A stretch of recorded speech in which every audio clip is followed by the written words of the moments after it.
radio for the masses. Headline edition, July 8, 1947. The Army Air Forces has announced that a flying disc has been found and is now in the possession of the Army. If the game is rigged, change the game. Game changer. I occasionally think how quickly our differences worldwide would vanish if we were facing an alien threat from outside this world. This is Fade to Black with your host, Jimmy Church, on the Game Changer Radio Network and KGRA, the Global Radio Alliance. I need your help to get to the year 1985. You're listening to Fade to Black with Jimmy Church on the Game Changer Network. Good evening, Fade to Black. Bespoke radio for the masses. Yeah, man. How you doing? Today's Wednesday, December 1st, 2021. 334 days into the new year, only 31 days left. Let's do this, man.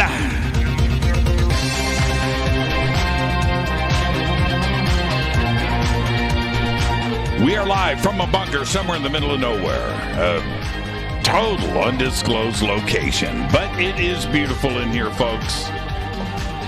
Yippers.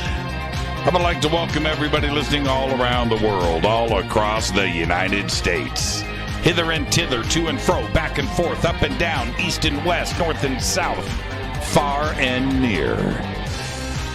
This is Fade to Black for KJCR, the Game Changer, and UnX Networks. I am your host, Jimmy Church. What is rocking, everybody? How you doing? How you doing? Yeah. Tonight it's going to be one of those nights here on Fade to Black because we have very special guest. Nick Redfern is here. We're going to be talking time travel all night long. Tomorrow night is another Fader night with open lines. Yeah, man. Tonight's going to be a great show. Tonight is going to be a great show. Time travel. Think about it all the time. I do. We all do. We all do. H.G. Wells, right? The Time Machine. We all think about it, and I'll be talking more about it here in just a bit, but let's just start here. Follow me on Twitter at JChurchRadio. That's what you want to do. Follow me on Twitter. Yippers. That's what you want to do. Join those trolls. Did you hear about what's going down in Australia, by the way?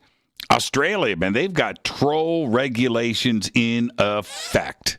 And one of the things, I haven't talked about it on the show, and the releases from the government over there just came out. But so I'm going to check this out a little bit deeper. But everybody down under that listens to this show, I would love to get your comments. Shoot me an email. Pop it up in Twitter right there at JChurchRadio. Pop it up. Let me know what you think. And in a nutshell, an overall what Australia wants is if you're going to post on social media, you're going to you do it under your real name. That's it. Say whatever you want, but you do it under your real name. And so there's that. And then there is the part, if you're trolling somebody and somebody doesn't like it, they can complain, and the responsibility is on the platform that you're on. If they're allowing the trolling to go and you don't like it, then the fines go into place, and they will force, and especially if it's an anonymous account. You know, it's just some anonymous account. They will force the platform to reveal the name of the account holder and give that to the person that is being trolled. And with fines. Now, wow. And in a weird way, It's kind of the way it should be if you think about it. Right? Yeah. Now, save all of it. Save all of it. If I'm just talking about if you're anonymous and you're out there messing around, that's on you. That's not on who you're trolling. That's no. If you don't like a politician, if you don't like a corporation, and you want to go in front of the company or down to City Hall and protest, you're doing it with your face. I mean, you are out in public. You are not anonymous. That's different. I'm down with that. I'm down with that. But that's part of the problem these days, isn't it? I'm just saying. All right. So come and join me and all the other trolls right here on Twitter at JChurchRadio. The Sandbox is hashtag F2B on Twitter. Breaking news. For the second year in a row, Puerto Rican rapper and singer Bad Bunny was the most streamed artist in 2021, according to Spotify and their annual breakdown of streaming data. With more than 9.1 billion streams this year, Bad Bunny beat out Taylor Swift, who came in number 2, followed by BTS, Drake, and Justin Bieber, respectfully. Now, the most streamed song in the world wasn't Bad Bunny, though. The most streamed song in the world is Olivia Rodrigo's smash hit, Driver's License. There you go. You can check out the complete list right there on Spotify. Okay. A couple of years ago, a group of engineers at Princeton University in New Jersey began experimenting with Glenlivet whiskey, and they weren't drinking it. The team found out that, unlike coffee, Glenlivet leaves almost an entirely uniform stain when it evaporates. Now, what am I talking about here? Where am I going with this? Because I'm not talking about vodka. Now, Jensen Kim and his colleagues at the University of South Carolina, not Princeton, South Carolina, have built on this discovery out of Princeton to create electronic components in which one layer is deposited entirely by the evaporation of Glenlivet. That's right. They say their approach has the potential to make electronics manufacturing more environmentally friendly and sustainable. Glenlivet's unusual properties were the results of its concentrated mixture of ethanol and water and the unique composition of polymers and surfactants that it contains. Now, the complex interactions between these components as a fluid evaporates and distributes the particles evenly, creating its uniform stain. Glenlivet. Well, check this out. Home Alone, every year Christmas comes along and everybody watches that family classic, right? That Christmas classic, Home Alone. Well, all of you Home Alone fans, Airbnb is listing the home from Home Alone, a true piece of Christmas movie history. The halls of the Winnetka, Illinois mansion will be decked for Christmas, including perfectly trimmed tree and twinkling holiday lights. Guests also get a Lego Ideas Home Alone kit to take home and a fridge stocked with 1990s junk food and Chicago pizza. Plus, visitors will be given booby traps that they can set around the house. Now, I'm not making this up, and it gets better. The listing is just $25 for the night. Only one lucky person's going to get it. And the booking opens at 2 p.m. Eastern Time on December 7th in 5 days for a stay on December 12th. The lucky guest will arrange their own transportation to Chicago, however, and they have to comply with any local COVID-19 guidelines. Well, this was breaking news yesterday. I had to do this. I didn't want to let this one go. CNN has suspended primetime anchor Chris Cuomo indefinitely. That's right. After new documents revealed the cozy and improper nature of his relationship with the aides to his brother, former New York Governor Andrew Cuomo. And I'm just going to leave it right there. Chris Cuomo, he's kind of a dick. He is. He just does not look like a fun guy. Anyway, let's get the show cracking. Happy birthday to today. Bette Midler is 76. Blue Oyster Cults. Now, listen to this for a second. Bette Midler is 76. I go back to the Rose and I think about that, okay, and Bette Midler, 76, that makes sense. But Blue Oyster Cult's Eric Bloom today is 77. BOC, dude. Gilbert O'Sullivan today, he's younger than Eric Bloom. Gilbert O'Sullivan. You remember that song, Alone Again Naturally, which was like a big hit in 1922? He's younger than Blue Oyster Cult's Eric Bloom. Today, Gilbert O'Sullivan is 74. Our dead guy's birthday today is Billy Paul. 1934 to 2016, died at the age of 82. Billy was a Grammy Award-winning soul singer known for his 1972 number one hit, Me and Mrs. Jones, as well as the 1973 album and single War of the Gods, which blended pop, soul, and funk with electronic and psychedelic influences. He was one of the many artists associated with the Philadelphia soul sound created by Kenny Gamble, Leon Huff, and Tom Bell. Stevie Wonder once said about Billy, he said, and I quote, "One of the criminally unmentioned proprietors of socially conscious music," end quote. That kind of says it all. Billy died on the afternoon of April 24, 2016 at his home in Gloucester Township, New Jersey, from pancreatic cancer at the age of 81. Me and Mrs. Jones. Go and listen to that song. Go and listen to it after the show tonight. Before you go watch season 3 of Lost in Space, you know what I'm doing tonight. On this day in history, OTD 1959. 12 nations, including the United States and the Soviet Union, signed the Antarctica Treaty, which bans military activity and weapons testing on that continent. It was the first arms control agreement signed in the Cold War period.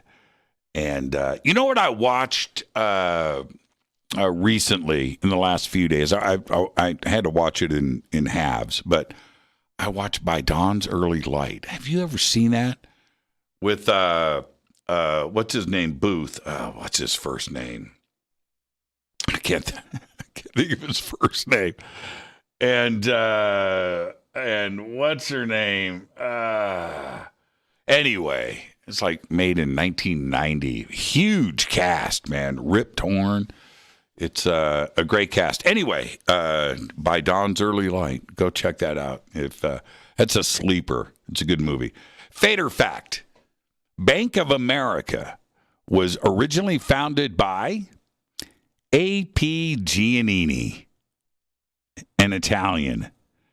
And the bank was the Bank of Italy, opened in North Carolina. That's a fact. Later, he changed the name.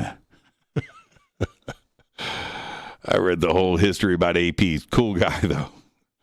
And great family history. Tonight, Nick Redfern is here. We're going to be talking time travel all night long. Tomorrow's another Fader night with open lines. And there you go. I got to hit this River Moon coffee. I just posted up a link. River Moon chef, Jeff Schad, and he posted a picture today of him with his guitars and River Moon coffee. And I just had to do the retweet. That's just an amazing picture. The flowing locks, the grace, the Gretsch. He's got a Strat right there, too. Great shot, great picture. And everybody go visit rivermoonwellness.com. I'm going to hit this River Moon coffee right now. I also posted a picture of me wearing my Christmas present from Christina Gomez. My E.T. eating ramen shirt.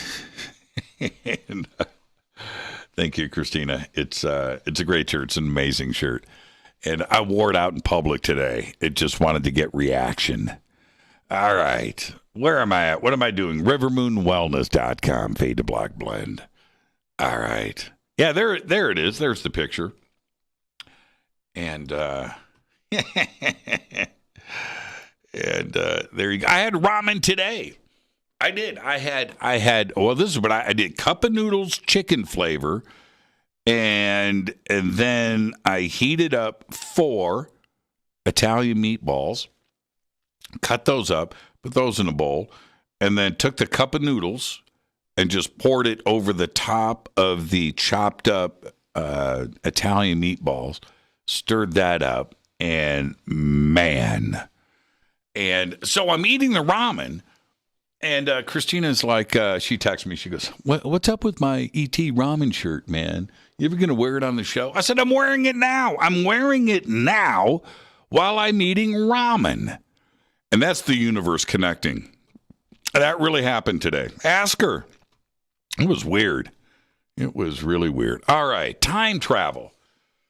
Well, it's great that we have Nick Redfern on with us tonight to talk a little bit of time travel. And if you have listened to this show over the years, you already know about my deep interest in the subject. But if you are new to the show, well, tonight's going to be great, but it'll only scratch the surface with how much time, no pun intended, that I have put into it over the years. Last week, I talked about a few cases that caught my attention going back almost 20 years, things that made its way into the mass media. And I mentioned all of that because I'm always excited when I see something pop up in my news feed about time travel. But lately, I have been deep into a few different books.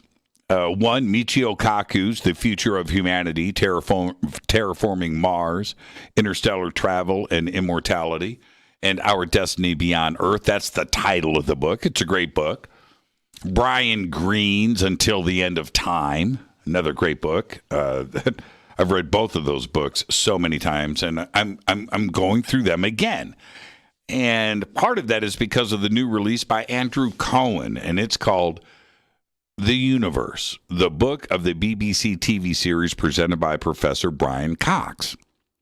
Okay, now, in all 3 books, there is a pretty big section on time travel. And each one is different. Well, pretty much. But also they overlap a little bit. And I research so much about time travel, and I'm always absorbing, and I do it so much, I see the overlap. Right? Well, actually, they overlap a lot, but that's not the point. The point is, it makes me think.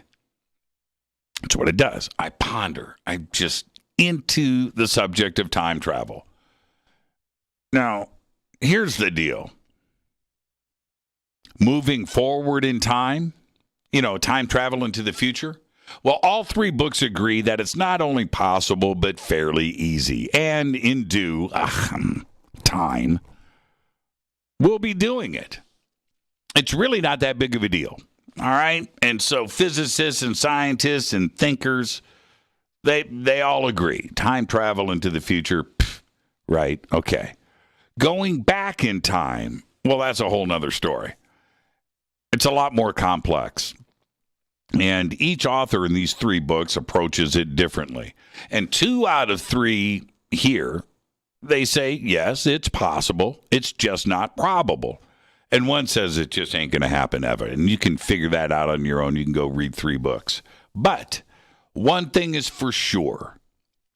All of us, no matter who you are, all of us approach time travel with what we know now. What we know now. In the now.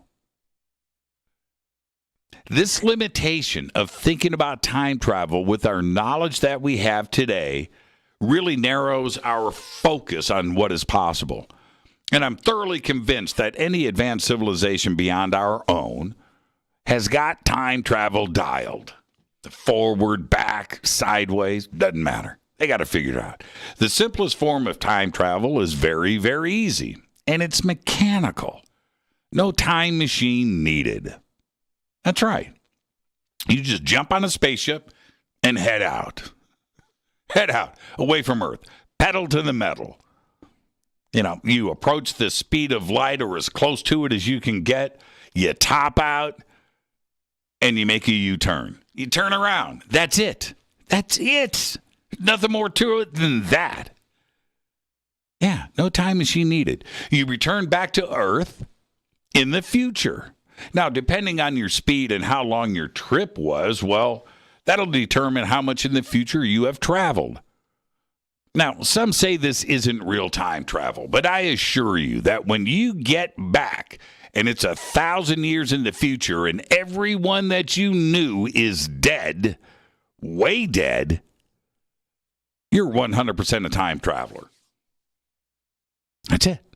Now, I've discussed this many times on the show for sure, and Einstein has made it all very clear for us, but this is time travel. There's no other way to look at it. Now, traveling back in time, now that's where it's at. We all want to check it out, right? Of course we do. And I'd like to just time travel back a week, have a do-over or two. You know, it seems simple enough. You know, just a week ago, yesterday, you know, just time travel back a day, right? Back in 1982, when I was working for Bell Labs, I wrote a whole story about time travel on my own at home. I typed it out, too. I wanted it to be a book one day, and maybe I'll get around to it, but that was almost 40 years ago. And my ideas about it back then were pretty deep, but it was all about going back to the past and living life over and over again. Groundhog Day hadn't even been released yet. But you get the idea. We all want to go back in time. And I guess my point is that all of these very smart physicists are thinking about things, but they're putting too much into it. They're trying to apply today's science into something that, in the end, will turn out to be very simple to do. Traveling back in time, that is. And for some reason, I keep going back to the same principles that Einstein gave us about the future, right? An easier way to look at it. Don't make it complex, which is this. What if we were able to leave this planet, right, and come back to a point when things haven't happened yet? Just the opposite of returning to the future. Remember, right now the future hasn't happened, right? But we can do that. So if you can return when it does in the future, can't you return when things haven't happened yet? It's really that simple. The complex thoughts about instantly reversing time, putting everything back to where they were before, just not here on Earth, but it would have to apply everywhere in the universe. That version just can't work, and I get it. But honestly, the same issues for instantly going into the future, instantly, not on a ship, I'm just talking about a time machine. Huge amounts of energy. Huge amounts, right? Same thing going into the past. It's just huge amounts of energy, right? You know, but just jumping into a travel ship, leaving the planet and returning at a specific date, that sounds really cool to me. And it sounds easy, too. So, if it's so easy, where are all the time travelers? Where are they at? Well, as soon as we are able to build starships that are capable of amazing speeds, physical speeds or wormholes, it doesn't matter, we'll be seeing some people returning from vacation with some pretty incredible pics and stories to go along with them. Maybe we'll finally find out how the Egyptians built the pyramids. Seriously, think about it. Take all the complexities out. Take it all out. Take out everything. Reversing, you got to reverse time. It's going to take all the energy of the universe, man. The rest of the universe has got to get turned back in time, too. It wouldn't just be here. It's impossible. Remove that. Take all of that out of the play, right? If we are able to zip out and come back into the future, there must be a way to do the same thing and find Earth at the speed of light before it traveled. It's really that simple. Think about it. I'm your host, Jimmy Church. Tonight, Nick Redfern is here. He's got his new book out, and this is the deal. It's about time travel. It's called Time Travel, the Science and Science Fiction. So we're going to discuss the book, but I want to know what Nick feels about time travel. What does he think? What does he really think? What inspired him to write this book? I mean, I want to write mine. This is Fade to Black. I am your host, Jimmy Church. On the Game Changer and UnX Networks, Race Hobbs. I'll be right back with our guest, Nick Redfern, right after this short break. Stay with me.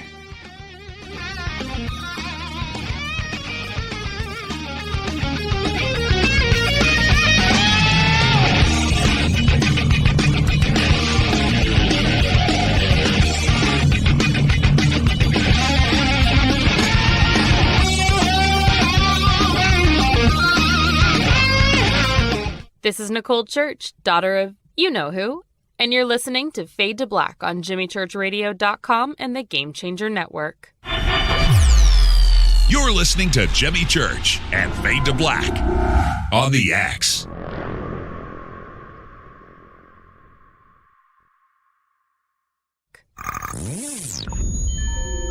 You're listening to Jimmy Church, Fade to Black.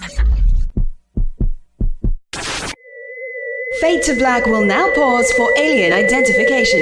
The station that talks the net.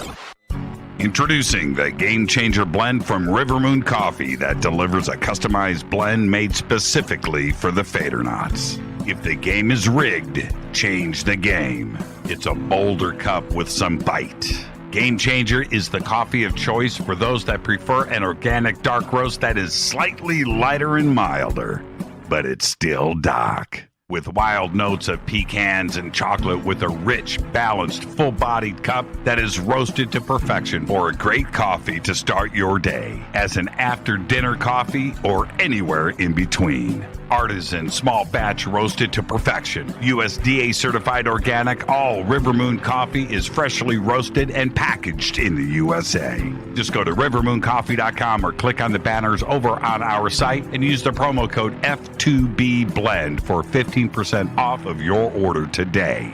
rivermooncoffee.com. This is the only way forward. This is Fade to Black. Make contact. This is Jimmy Church of Fade to Black, and you can get our podcast for just $2 per month. All you have to do is click on the podcast banner over at jimmychurchradio.com.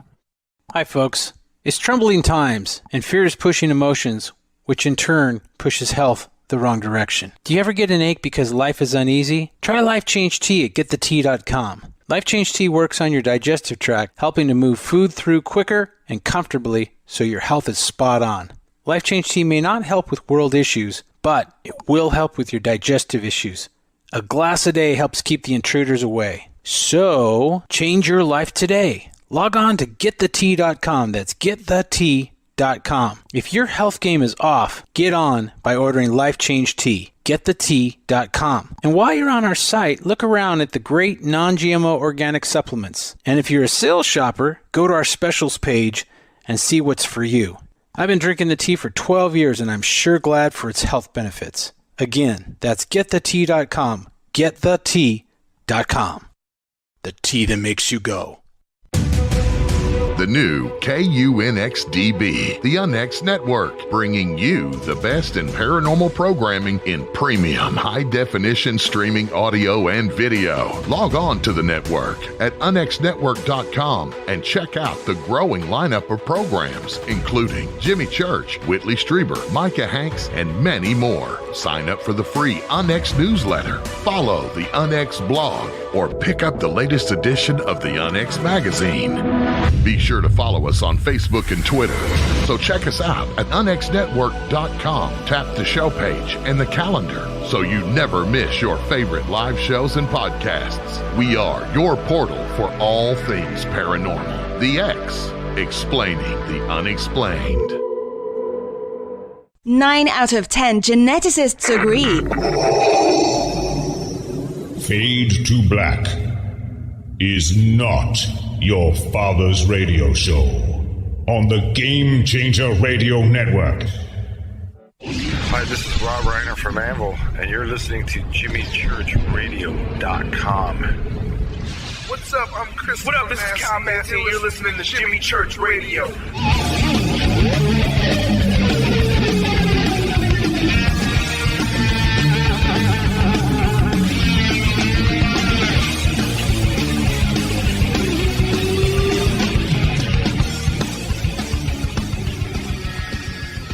All right, welcome back. Fade to Black. I am your host, Jimmy Church. It's time travel night here on Fade to Black. Our guest is Nick Redfern. Tomorrow night is open lines. Tomorrow night is Fader night, but tonight it's Nick. We're going to be talking about time travel. He's got a new book out. It's called Time Travel, The Science in Science Fiction. We all know that Nick works full-time as an author. He's a lecturer. He's a journalist. He writes about everything unsolved, including Bigfoot, UFOs, Loch Ness Monster, aliens, government conspiracies. His books include For Nobody's Eyes Only, Monster Files, The World's Weirdest Places, The Pyramids and the Pentagon Keep Out, The Real Men in Black, NASA Conspiracies, Contactees, Memoirs of a Monster Hunter, and all of his links are over at jimmychurchradio.com, and I would like to welcome back to Fade to Black the most heavy metal researcher I know, Nick Redfern. Nick, how you doing tonight? Hey, Jimmy. I'm doing good, thanks. Hey, are you the most heavy metalist conspiracy researcher out there? I mean, are you in that class? Would you put yourself right there? Well, you know, I'm more into punk music than metal, but there's some metal. I like stuff like Rammstein and Rob Zombie and stuff like that. Yeah, Rammstein, man. Yeah. You know, you should check out Hypocrisy. Uh-huh. If you like Rammstein, check out Hypocrisy. And I'm just going to leave it right there. Their new album, man, their new album, the cover is a step pyramid from Central America, a Mayan pyramid, right, with an ET standing in front of it with a throng of people. And you know what it's called? Worship. That's what I'm talking about, man. And Peter Tackren, the singer of Hypocrisy, who wears a Fade to Black shirt when he's on stage, by the way. You know, they're such a big band and stuff. But Peter showed me a couple of years ago the developments of the artwork for the cover, you know, and asked my opinion. I didn't tell him too much. You know, it was excellent from the word go. I said, I think you need to change the amount of fingers on the ET's hand. Stuff like that. Anyway, he's fully into this. One of their songs is called Days of Disclosure. And fully engaged. So you got the great death metal thing going on with these lyrics that deal with contact and disclosure. It's really a cool approach. Anyway, how do we just get off on music? Okay, all right. Nick asked me the other day, we were talking on the phone, he wanted to know how low I slung my guitars. How low do I go? And that's always a concern, man. It's always a concern, I think, for guitar players. How low do you have your guitar and still play? Yeah, that's totally important. I mean, the only good way to play a guitar is with it below your waist. Yeah, Ramones. I call it Ramones type. Yeah. When I was in my punk band, the singer, Ian, he's no longer with us, but Ian, you know what he used to tell me? He was such a hardcore punker. He produced Wasted Youth, right? Just a hardcore punker. and he used to call my guitars bow ties because I wore them too high. He'd go, put on the bow tie, and gave me a lot of grief for it, man. I did the best that I could, but it just never got that low.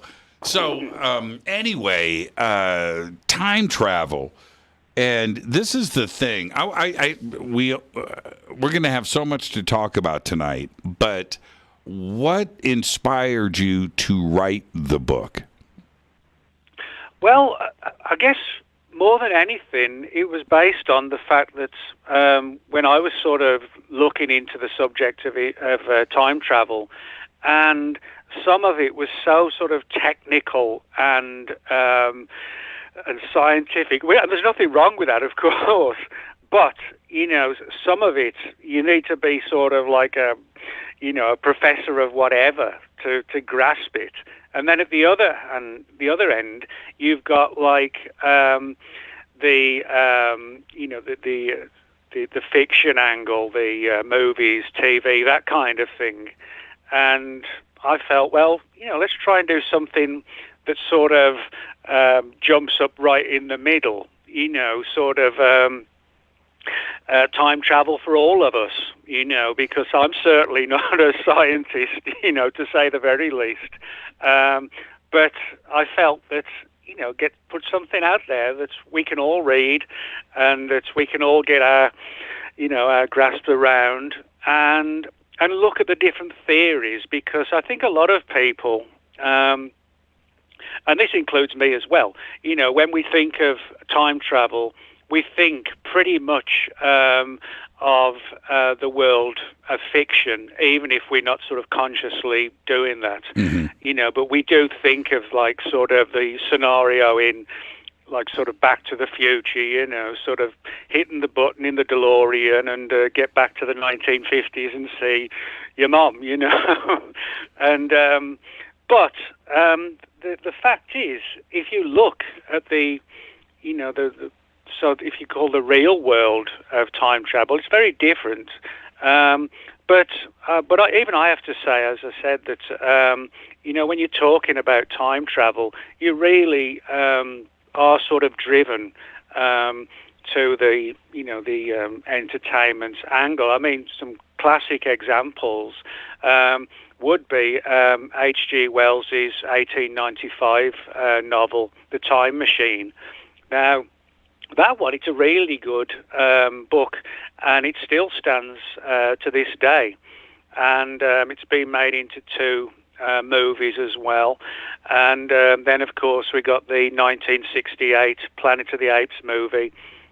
Charlton Heston's character, Taylor, NASA astronaut, arrives on this nightmarish world by a ruthless race of talking apes.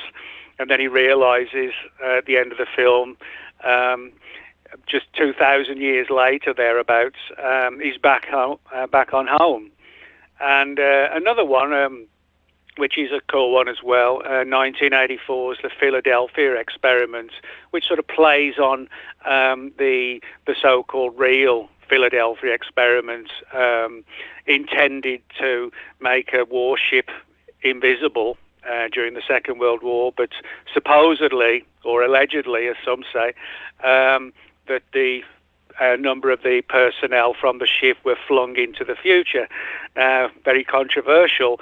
But the important thing is that those sort of scenarios, cinema scenarios, TV scenarios, they really are sort of what we, our own perspectives pretty much are driven by that. And then at the other side of the sign, if you like, we've got things like wormholes, black holes, which, according to some scientists, if we could actually achieve going through a black hole, going through a wormhole, we might actually be able to distort time. And if we were to continue with the research, possibly even to use wormholes to actually go to specific time zones rather than just at random. And as I said, there is a lot of science in this, but But when you start looking into it, and and we do it and ride it and listen to it for the rest of us, it actually comes to grips really easy. And on top of that, we've also got different types of time travel. There's this sort of the classic scenario we've just talked about. But then we've also got things that perhaps a lot of people wouldn't think about using in a time travel book, but I felt they were relevant. Things like prophetic dreams and nightmares. In other words, you have this nightmarish dream, and 2 weeks later, those events come out 100%, and clearly demonstrating that in some strange way, time had been sort of scrambled. And I also talk about in the book things like deja vu. This sort of weird scenario we've all had at some time, where you're thinking about something, anything, and suddenly you think, hang on, I remember this from like 2 years ago, and it's playing out exactly the same again. And of course, in the Matrix movie, you've got deja vu being sort of demonstrating that it's the glitch in the Matrix. So I thought doing the book, it would be sort of cooler rather than just to go through the science, but talk some of those strange alternative aspects of things like deja vu and prophetic dreams, where clearly, again, you've got this angle of, well, time just did something really strange then. Yeah, and one of the books that I've read a few times this year, it's Kip Thorne's book, the physicist, Nobel Prize-winning Kip Thorne, The Science of Interstellar, the movie. Now, Kip was the consultant on the film. And so you have all of the time travel that happens in the book or in the movie, and the science behind it. And he spent probably half of the book is about altering time and how that was achieved and how those principles were applied into the movie so that they would be accurate with the current, research into physics and time travel and black holes and horizons and so forth. And it's a great reference book for this. And the reason that Kip lays this out like he does is he's got the same thing with time travel I think most of us do, which is daydreaming when you're 10 years old. If I could just go back, right? Yeah, that's right. And I'm sure that you did the same thing as a kid. Where did you want to go? Did you want to go into the future, or did you want to go into the distant past? Well, I mean, that's a good question because, if you go into the past and you're able to go to one direction or one time frame, well, at least in one degree, you have a chance of understanding at least where you're going to some degree. On the other hand, if we go forward in time, you may be in for a really big, nasty shock, not realizing. I think a lot of us perhaps kind of think that the more technologically advanced we get, the more and more better our lives are going to be. Well, look at the world now, we're progressing in the years, but we're not really progressing too well right now. So you go into the future, right? 1,000 years, and you're expecting flying cars, and it's nothing but a burnt out shell from a nuclear war, right? Nothing. Or they're left. still just ranting on about COVID still. Yeah, right. But going back to the past is safe. It's like a warm, fuzzy thing, right? You're going back to the past, either when you're a kid. You want to go back to another Christmas that you had, whatever, relive a birthday, maybe retake a math test, whatever it is. But then there's also, where you're going, right? You want to go back and see the pyramids or or Jesus on the cross, whatever it is that you want to go back and see some historical event, you know what you're doing, right? You know where you're going. The future is uncertain. Yeah, well, one of the things I wouldn't mind doing would be going back to Egypt and see how they really did build the pyramids, you know. It's like, how do they do that, you know? That's the first place I'm going. I mean, that's the first. And see, now here's the thing about going back in time. Mm-hmm. You would have to know, like the pyramids, you would have to know, like, the exact year or the exact decade. You can't miss it. I mean, what if you had the one opportunity, right? And you go back to 2650 BC, which the history books tell us that when the pyramids were built, right? And you go, and they're already there. And you're like, oh, crap, I missed it, right? You would have to know when they were built or when they were building them to go back to that period in time. Correct, yeah. And then, of course, you've got the even more complicated situation, which is called the grandfather effect. In other words, you go back in time, and whether deliberately or mistakenly, you kill your grandfathers or great-grandfathers, etc., etc. And, of course, you, in the case of doing that, you actually end up killing yourself.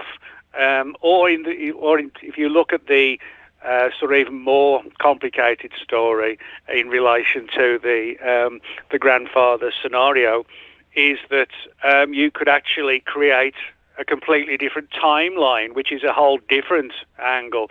You know, sort of multiple timelines all go along parallel against each other, and there could be, 25 Jimmy Churches, but not even knowing it, you know.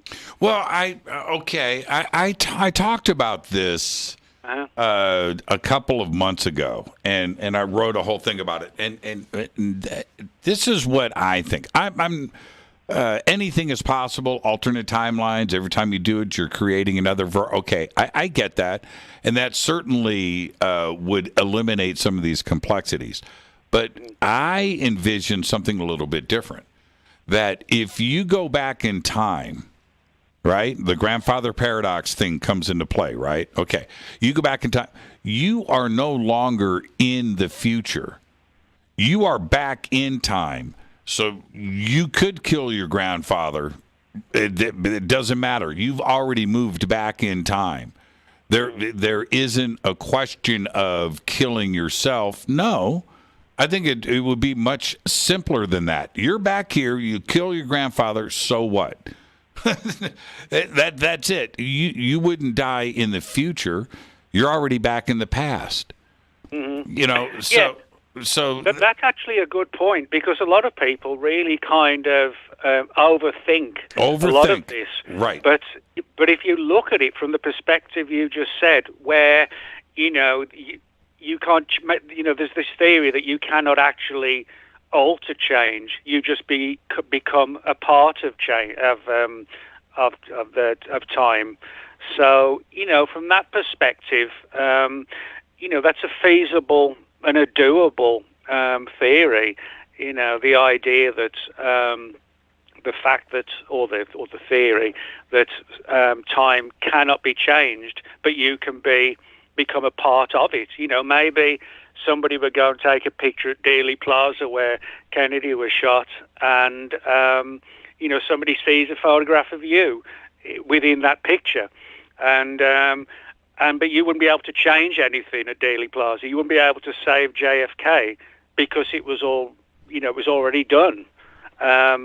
But you could, in theory, have become a part of it, but you wouldn't have been able to change anything. And whatever you did in that time frame and at that location, you wouldn't be essentially unknowingly going through the same path over and over again. Yeah, and that is such a great point. It's like making it simple. Stop overthinking it. Go back in the opposite direction. Make it simple. And I'll take it to another degree. Let's say you go back, you kill your grandfather, right? Okay. But you haven't killed yourself. You're not back in time. You're not part of the future anymore. Your body has been removed, and it is back in time. There is nobody in the future to kill or live. You're now in this time and space. But now you go back to the future. You go back to your house that you grew up in, and your parents aren't living there. Why? Your parents are dead. They never existed. You killed your grandparents, right? But you are back in that time and space, living as yourself. So what? There isn't some great paradox where the time and space. No, I just think that you're moving around. No big deal. You don't get to go back to the house that you grew up in. Somebody else, or maybe that house didn't even get built, right? Whatever. I really look at it that way. There's another piece to this, though. When you were daydreaming as a kid, were you thinking about going back and maybe altering your life and making your life a little bit better, that you made some mistakes? Or there was a girl you wanted to date, and now you know how to impress her now? Yeah, I mean, I can think of, several situations like that where if only, I'd stayed with that girl, that kind of thing. And then you have to think to yourself, if only I could go back. There's, when it comes to time travel, there are so many if onlys, And I think, again, that kind of plays in with the sort of the classic Back to the Future type scenario. I don't think, if you were to go back and try and, sort of put things right again, well, I mean, even that wouldn't necessarily work properly because, I mean, if you went back to, say, hypothetically, 1982, well, everybody who you know there would be at the age of 1982. And you would be at the age you are right now when you arrive there. So that wouldn't really work, in terms of trying to get back together with that same girl, Well, there's another piece to this, and then when we come back, we'll head in another direction. There's another piece to this, and I've heard a lot of physicists talk about this, that you can't upset the particles that are now in the now. In other words, your body, right? It makes up a certain amount of particles in this time, and the universe is built that way. And if you remove yourself and go back, and now those particles, you've now upset the balance of the universe. And that would create some problems. You can't just remove particles from one, you know what I mean? Because all particles exist throughout the universe forever. Okay, right? You are made of stardust. Well, and everything is here. But if you remove particles, if you remove matter and place it in another time and space, now there's more matter back in time, and there's less matter now. And could quite possibly just blow everything up. You know what I mean? It would just, we would cease to exist. And that's the part that is unanswered in physics. What would happen if you remove matter from one time and move it to the future, or you remove matter and move it to the past? Because the scale is now out of balance. And that's the interesting part of science where, the H.G. Wells part about it is fun to think about, but what would really happen if you start moving matter around? Antimatter, matter starts to come into play. Well, yeah, I mean, those are all sort of areas, the classic aspects of some of the theoretical aspects of time travel. And I think, you made us a classic example when you just said that, in the sense that there's so much about time travel that is theoretical, and what if we did this? What if we did that? And I really don't think there are that many phenomena beyond time travel that really are as theoretical as time travel really is. We're still struggling really to understand it. whether it's, as I said, whether it's in the world of entertainment, science, just random strange events that happen to people. But we're still struggling to understand so many of these sort of offsprings of time travel, like deja vu, like prophetic dreams and nightmares. None of that requires, a DeLorean and hit 1955. None of them at all.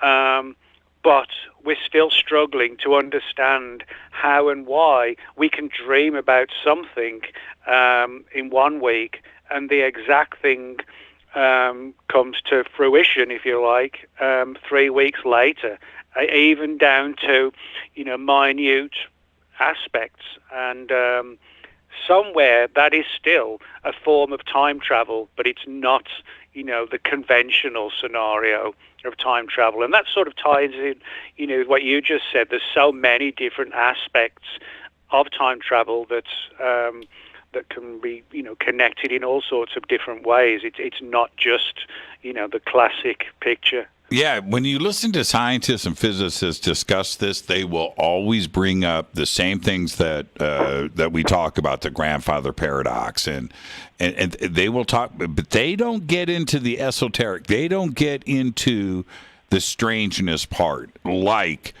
deja vu, like prophetic dreams, because they don't want to get into the consciousness aspect of the universe possibly knowing something that they can't figure out. So they won't go there. They'll talk about Back to the Future all day long, but they won't talk about what deja vu may or may not be. Let's take our break right here, Nick. Stay right there. We're talking about his new book. It's called Time Travel, The Science and Science Fiction. I am your host, Jimmy Church. It's going to be a great night tonight. This is one of my favorite subjects. We're going to just pick up where we're leaving off right now after this short break. Nick Redfern is our guest. Stay with me.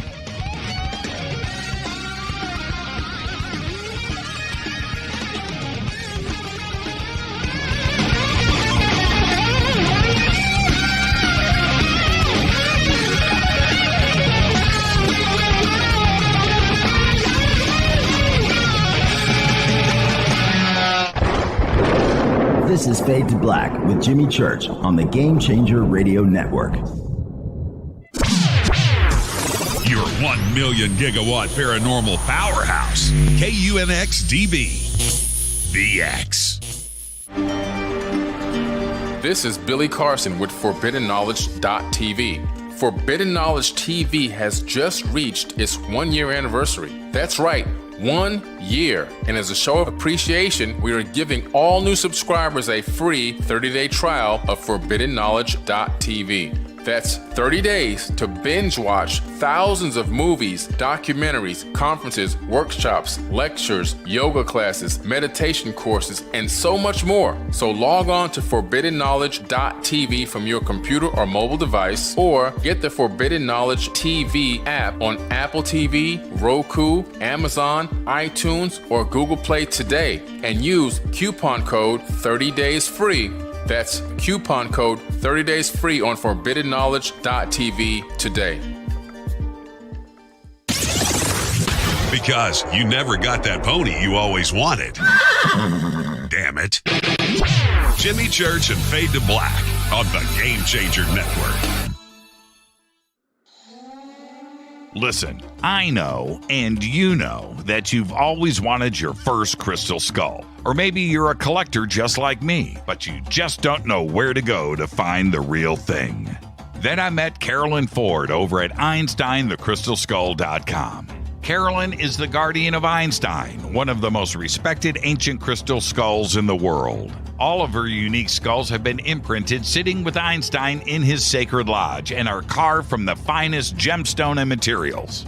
Imprinting is the process of receiving the ancient wisdom from the master skull or master computer, Einstein the Ancient Crystal Skull. To see Carolyn's current collection of crystal skulls, just visit her store at EinsteinTheCrystalSkull.com or click on the banner over on our site. Don't forget to use the promo code Jimmy at checkout to receive 10% off of your order today. That's promo code Jimmy. Finding your first or next crystal skull is easy. Just visit EinsteinTheCrystalSkull.com. When you take the beans from Central America with dashes of Indonesian and African mixed in and then roast it to the dark side of Fade to Black, you create the ultimate brew of fringe. Introducing the Fade to Black blend from Rivermoon Coffee. Yes, Rivermoon's darkest customized roast was created for the love of Fade to Black. The alchemy of masterful roasting and smoking the beans is in every sip of this full-bodied, dark Java. I need my coffee dark, deep, with distinct bittersweet chocolate highlights, just like the bunker. Leaning further into the darkness of the roast is Fade to Black blend from Rivermoon Coffee. Just click on the banner at jimmychurchradio.com and use the promo code F2B Blend for 15% off of your order today. Hello, I'm Katie, and you're listening to my main man, Jimmy Church, on jimmychurchradio.com. Hi, this is Ray Hobbs here, repping the planet, and you're listening to my good friend, Jimmy Church, Fade to Black. This is Toby Kebbell. You're listening to jimmychurchradio.com. Don't hurt me, Jimmy. I'm only little. Hey, I'm Adrian Grenier. And this is Ari Gold. We're the Honey Brothers. We're of the Honey Brothers. Hey, I'm Adrian Grenier. And I'm Ari Gold. We're the Honey Brothers.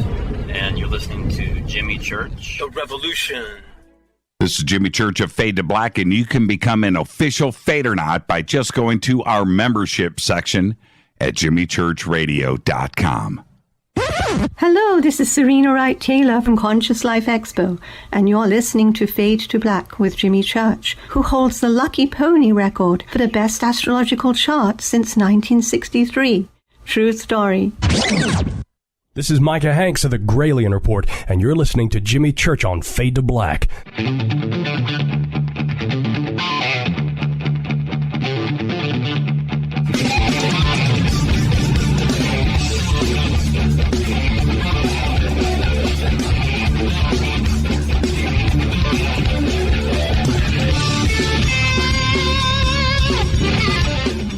Welcome back, Fade to Black. I'm your host, Jimmy Church. I guess tonight, the one and only Nick Redfern.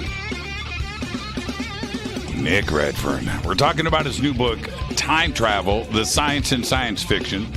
I don't want to give away too much of the book. It's thick, it's very complete. And during our conversation tonight, we're going to touch upon things that have to be in the book. And if there's an accidental giveaway, this is just an open conversation. But I do want to say this, Nick. Many years ago, you probably won't remember this, but we did a panel together, and one of my favorite picks is me standing in back of you. You're talking, but the sun. It is just, it's one of my favorite pictures, and I'll send it to you. It's a great image. Been out at Joshua Tree. Oh, maybe. You know what? I think so. I think that was a long time ago too. But yeah, I think you're right on that. I think you're right. I'm gonna have to go back and take a look at it. But it's just a great pick. You've got your sunglasses on and I can't remember what we were talking about at that point, but you had me. Oh, I remember what it was.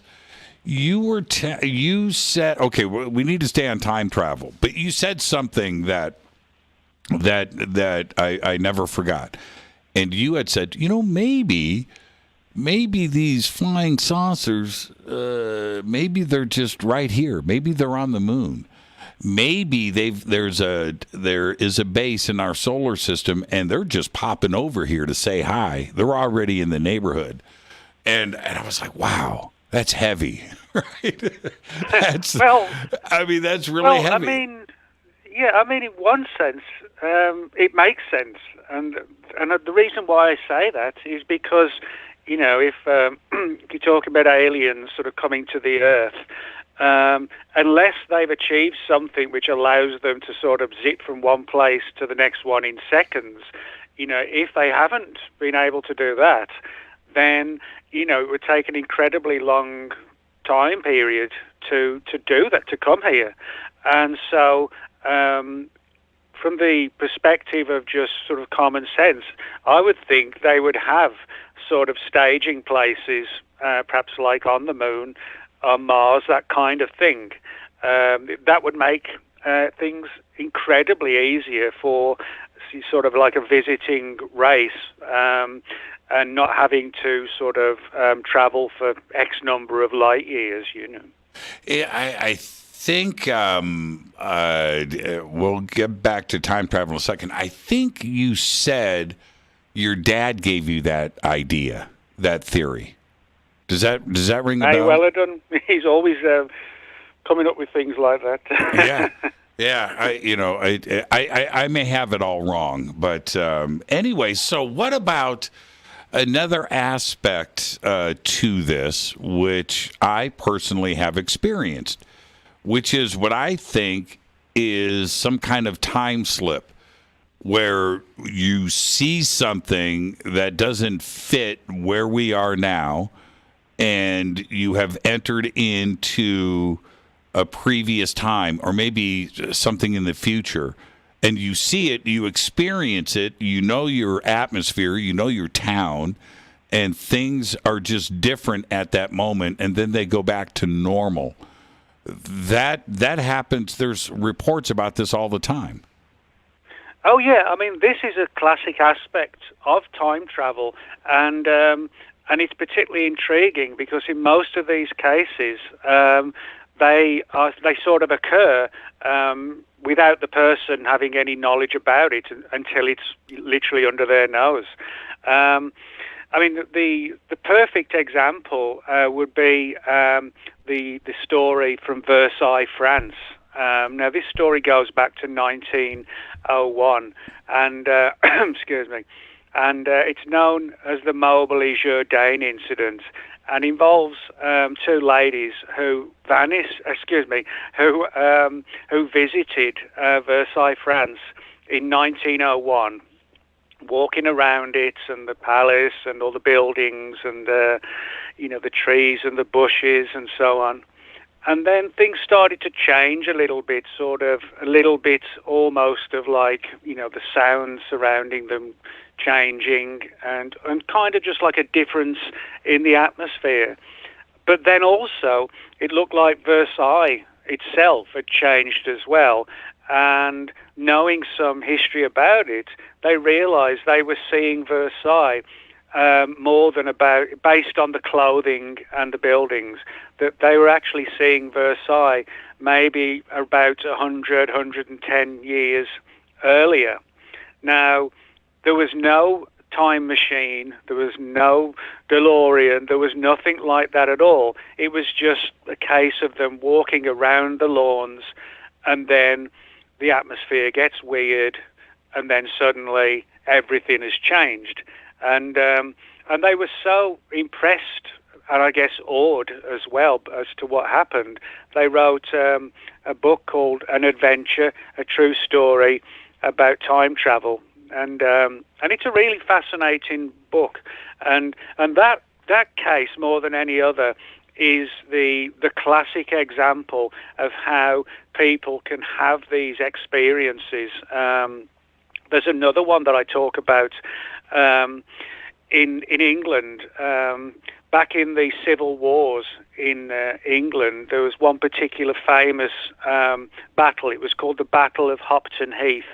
And it actually took place only a few years in terms of the story itself. Basically, what happened, there was a man I interviewed named John Davis, and he was a house painter, and he was driving home late one night past along this field of Hopton Heath where this civil war occurred back, as I said, in the Civil War, which would have been round about the 1600s, long time ago. And he suddenly saw these guys in sort of Civil War outfits, swords, arrows, and so on. And it wasn't sort of a long experience. It was literally maybe a minute at the most. And he was sort of completely shocked as to what he'd seen. And because of the sheer size of it on the moor where the battle occurred, he came to believe that this clearly wasn't sort of just a single spectral ghost or anything like that. He felt he was actually seeing the playing over and over again of this battle being played. And he was sure in his mind, John, he was sure that he'd had a glimpse at time because there'd been some sort of weird glitch. But those are two classic examples, the Hopton Heath battle in the Civil War and the Versailles experience back in 1901. Have you experienced yourself some sort of time slip? Not deja vu, but something like that, the Versailles story, which I've read over and over again. It's an incredible encounter, and the way that they described the party that the two of them experienced and walked up on, where they were able to see and hear the music and see the clothes, and they knew, right, that this was not where they were in 1901. Have you experienced something like that yourself?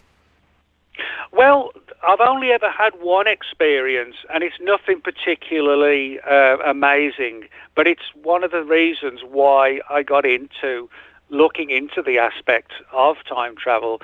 And I think it was round about 1995, 96, and I had a dream, and there was nothing special about it. And I was at a book. Bear in mind, this was before that I was writing books. My first book didn't come out till 1997. And this would have been about 2 years before. And I had a dream that I was like at a party for somebody who just had a book launch. And then sort of 2 years later, because I just had a book come out, I was invited to another author's party. And I can tell you with 100% certainty, Jimmy, that there were certain aspects of that dream back in 95 that were identical to what actually did happen at this party in 1997. I can even remember the weird colours of the curtains on the walls and all sorts of different things. And there's no doubt in my mind at all that for very briefly I saw the room talking to the people, and then 2 years later at the party, hang on a minute, this is all playing out like that weird dream. And so did you stop and enjoy the moment? Well, I did, but it was kind of just, it was sort of, I won't say creepy, but it was sort of just, it was just sort of mind-boggling more than anything else. It's kind of the sort of thing you expect to see in sort of a TV show. You don't expect it to happen to yourself, But I would apply that to the phenomenon of time travel, but it's not the one you would think of. It's not the phenomenon of time travel that you would you go along with, but in some way it clearly was. I mean, this was 2 years earlier, so you have to think to yourself, how is it possible to envision this very graphic situation, and yet it doesn't actually happen for another 2 years? There's got to be some kind of glitch, in time somewhere, and somehow. Now, how that can happen, I admit I don't know it works, but for some reason it does, Yeah. And that's the only thing. It was just one thing, and but it was enough, certainly, to make me think, I'll look further into this.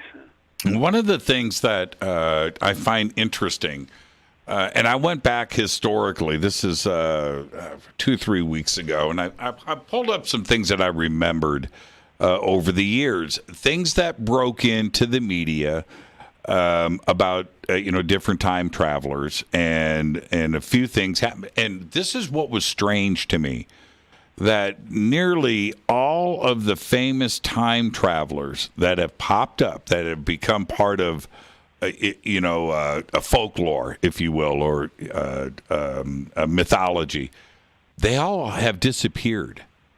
Right? You haven't heard from those time travelers again. And that's the part where, you just kind of got to step back a minute and go, is there something to this, or is it just imagination, right? But time travelers disappear all the time.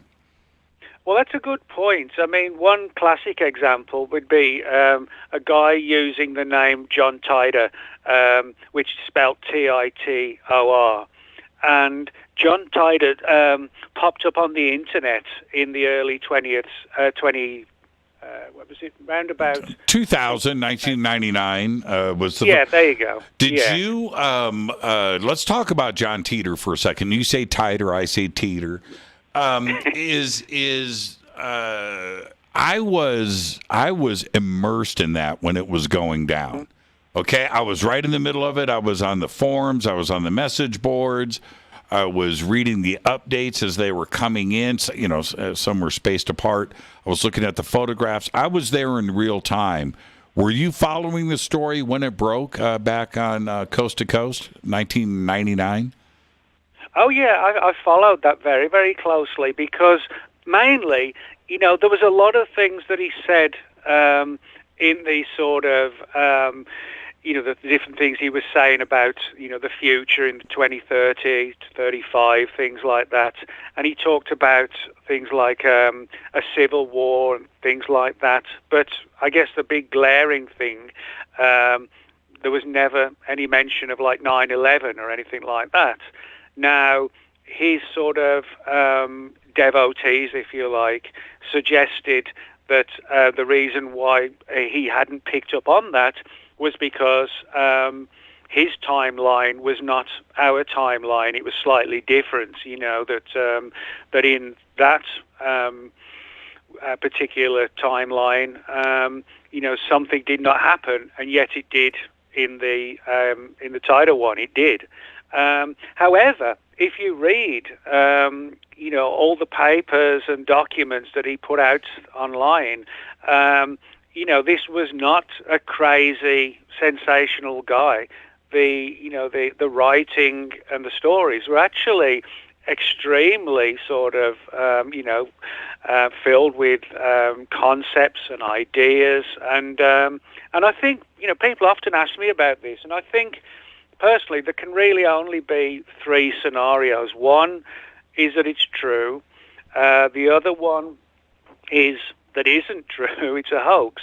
Or the possibility of some kind of like a social experiment to try and see, in some cases perhaps how people's minds could be molded, or, if people can be influenced to sort of look at the idea of the future, and perhaps we ought to, slow things down and make sure that the future is going to be okay. In other words, subtly putting out something telling us to, hey, let's put things right, but doing it under the guise of a fictional time traveler. So regardless of what you think of these stories, there's no doubt that the phenomenon, and I don't sort of exaggerate, when I say a phenomenon, he really was, but I think, it's a situation where the story really could go in any direction, I guess. Wow, and he disappeared. That's and let me tell you, I've had everybody that was involved directly with John Titor on this program. Okay, and in some cases multiple times. But this is my take. Well, I've got 1,000 takes on John Titor, but is this, and then I'm going to talk about a technical aspect that he presented that I found fascinating. But it is this: nobody has been busted Nobody in the hoax. So that would mean that's right. You're right. All of the manuals, the model, the time machine itself, the graphics, all of that. Nobody's been, but no. If it was created in somebody's garage in Burbank, California, nobody got ratted out. No pissed off girlfriend. You know what I mean? Nobody came forward and said, okay, because there would have had to have been, if it was a hoax, Nick, multiple people involved. You would have to have scientists, computer guys, technical writers, graphic artists, an internet genius or two, especially for 1999. That's got to come into play. There would have been a host of people. It wouldn't have been one person doing this.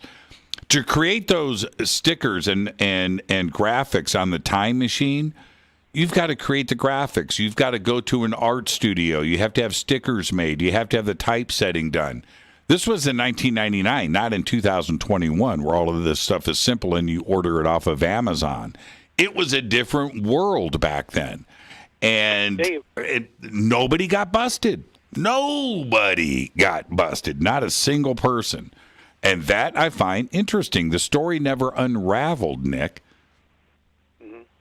Hey, you're right, it did. And, I mean, if you look at, say, from where we are now, 2021, coming up to 2022, and, if you go back to, say, the 1980s, 1970s, it would actually be quite easy to sort of just vanish, into the crowd and just take on a new identity and so on.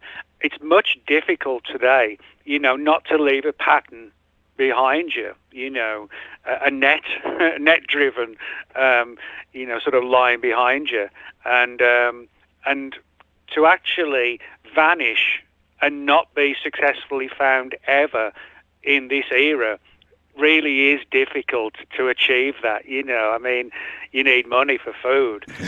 You put your credit card in, before you know it, they've got you. But it never happened. It never did happen. Now, there was one, and we'll talk about this more after the break, and all of his technical writing, and, even the computer system and the language, too, as well, that has to be well-researched and thought out because it's got to make sense. But putting that aside, he said one thing. He said he brought up gravity clock. Now... Oh, that's right, yeah. Gravity clock. Now, when you talk about H.G. Wells, the time machine, you sit down, you flip the lever to a year, flip the next one to a month, and then a day, and then poof, off you go.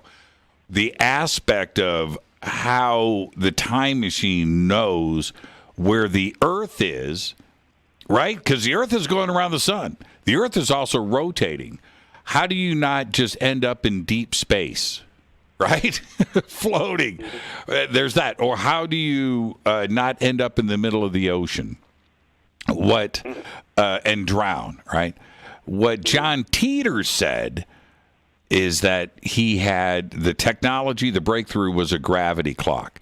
So where you are in that point in space on Earth has a very specific weight, gravity. Whatever it is, because if you take a step to the left, a step to the right, you've now changed that. And that's how you overcome. So you know exactly where you are in that point, that weight, that gravity clock. That was never, Nick, talked about in any science fiction, and any physicist, any science. Nobody ever brought that up before.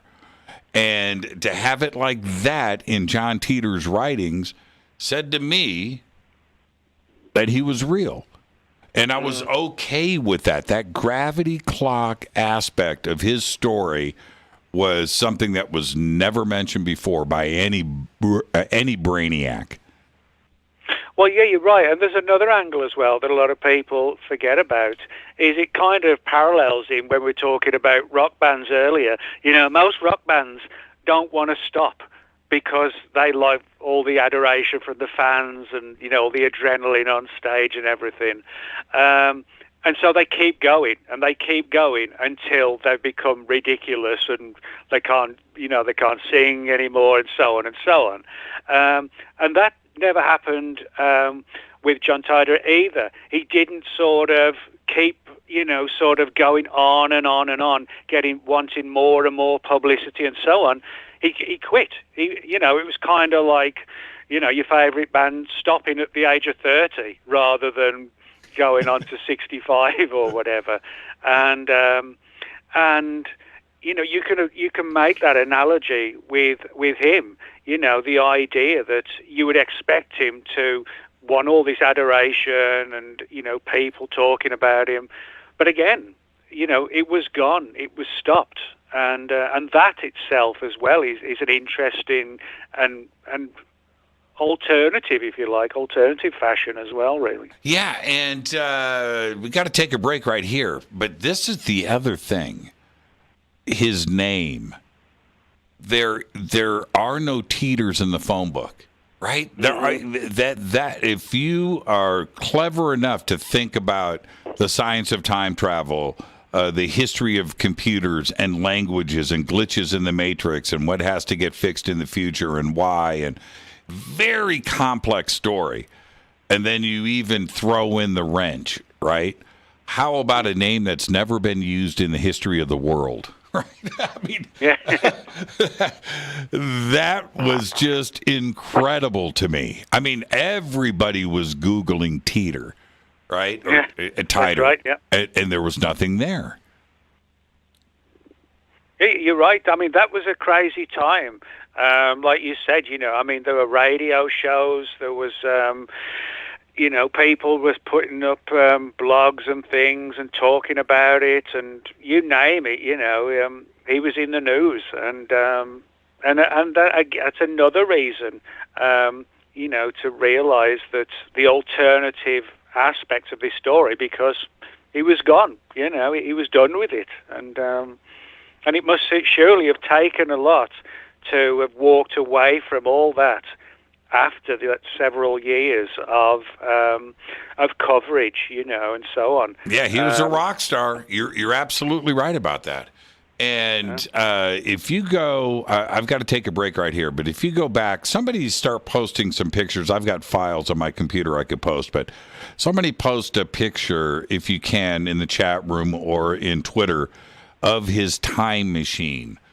And look at that. I mean, there's a part to me that says the model builder, the person that designed that and built that, never got that. It hasn't been revealed in somebody's garage. It hasn't shown up in a garage sale, but it's also never really been debunked about what that time machine is and how it is represented and how he used it in a car. And he had to have something with heavy, what did he say? A heavy suspension, so it could survive the bouncing. Very interesting. This is Fade to Black. Our guest tonight, Nick Redfern. We're talking about his new book. It's called Time Travel: The Science and Science Fiction. I'm your host, Jimmy Church. We'll be right back. Stay with us.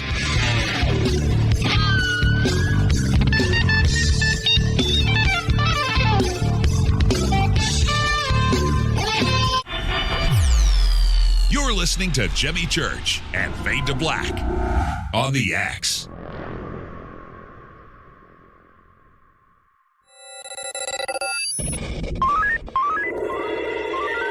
Way out here, we listen to Jimmy Church. You're listening to Fade to Black.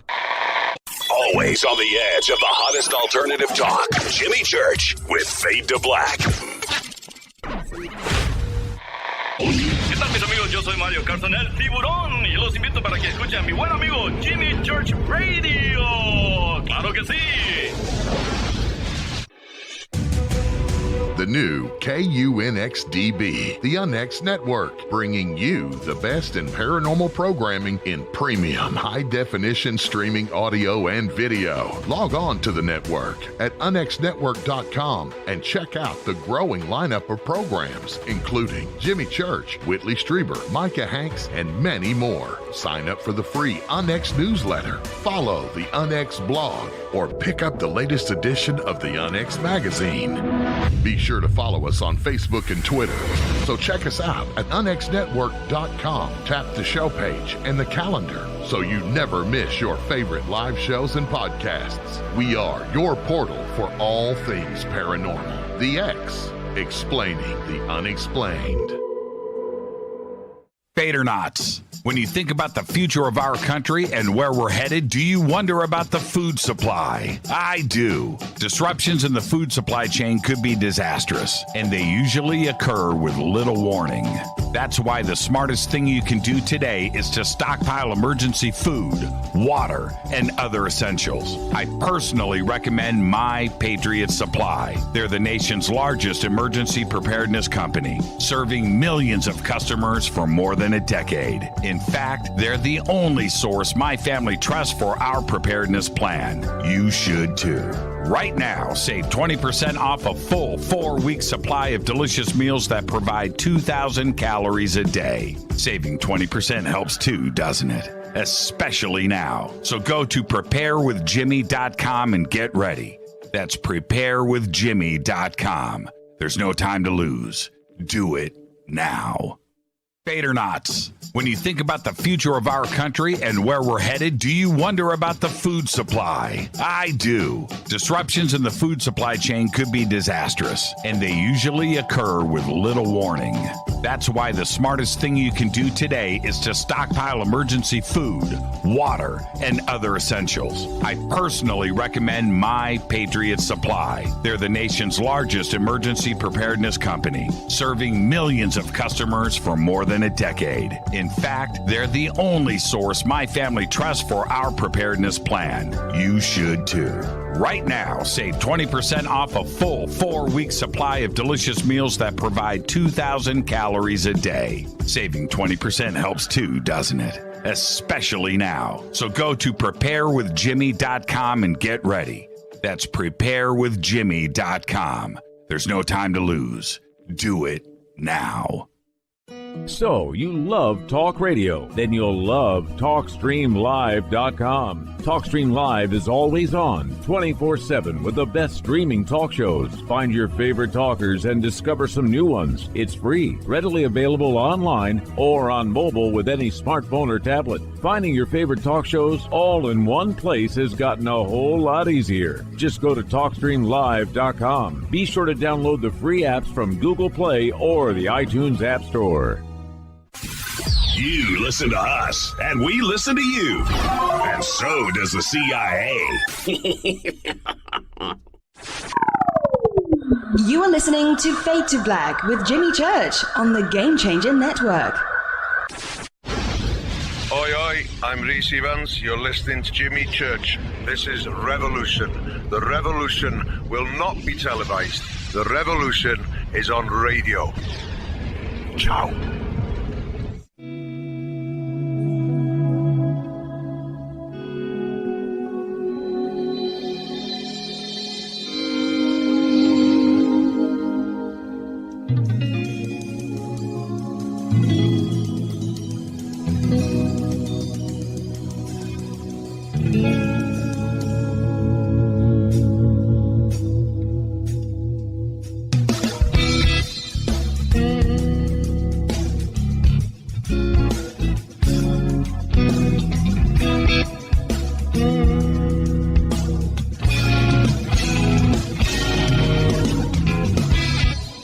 Welcome back, Fade to Black. My favorite subject.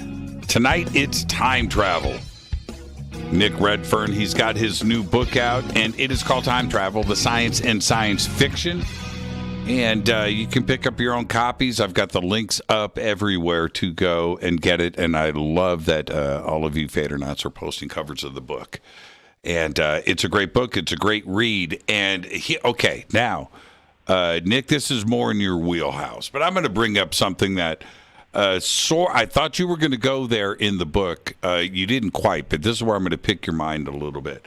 I think that there are some time travelers that were right in front of us. I'll bring up two. Jimi Hendrix, time traveler from the future. It just changed things. Came out of nowhere, right? And absolutely had his own thing. And that's number one. I want your thoughts on that. Number two, David Bowie. I think David Bowie, man, was a time traveler. Who knows? You know, and if you think about it, these game-changing, so many different personalities came out and absolutely changed the game. There's the world before them and the world after them, where they just changed things. And I don't think I'm far off in thinking like this. What do you think, Jimi Hendrix, time traveler? Well, I mean, if anyone could be a time traveler, I think David Bowie could have been. Yeah.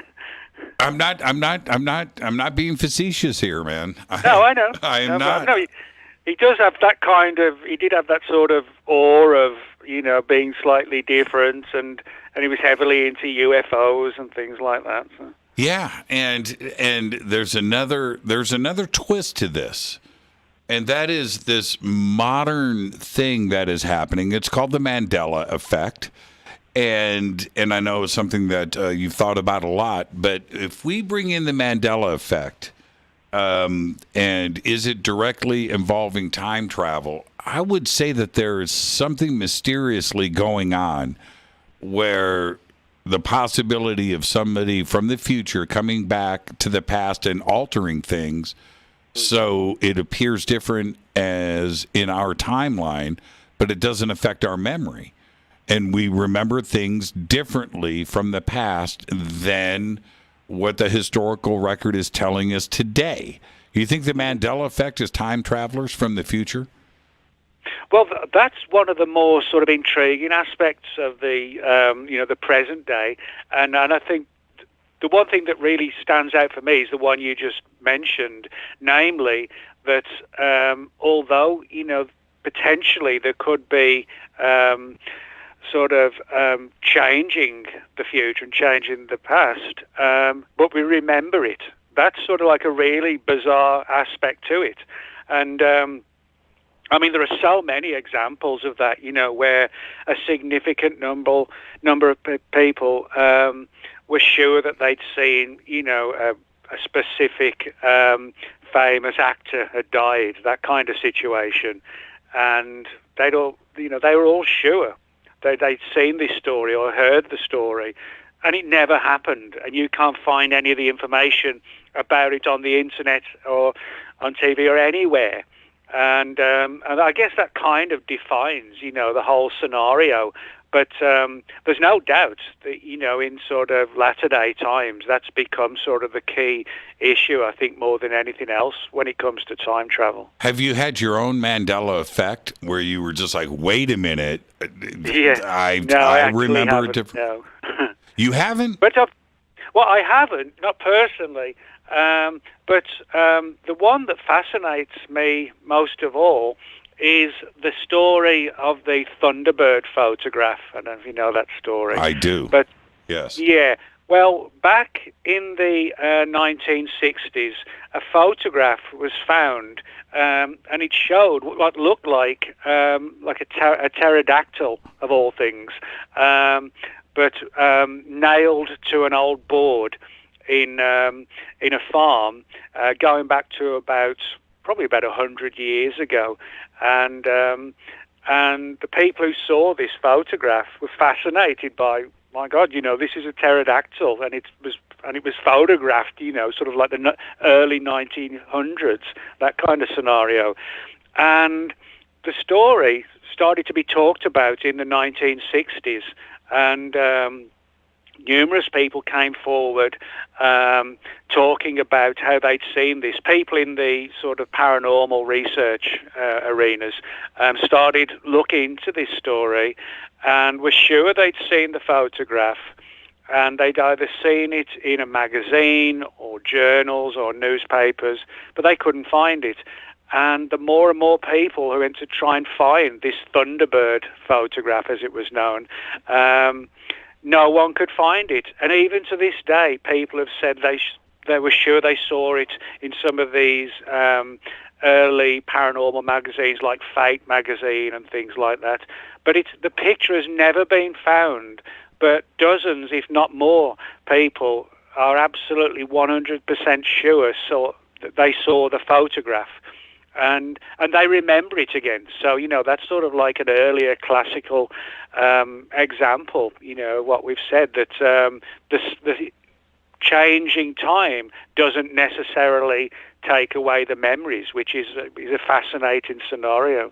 I brought this up before on the show. I'm looking at the Thunderbird photograph, and I have seen this photograph my entire life. Okay, I'm 58. I don't know the first time that I saw it, but I've been looking at this photograph for a long time, for sure.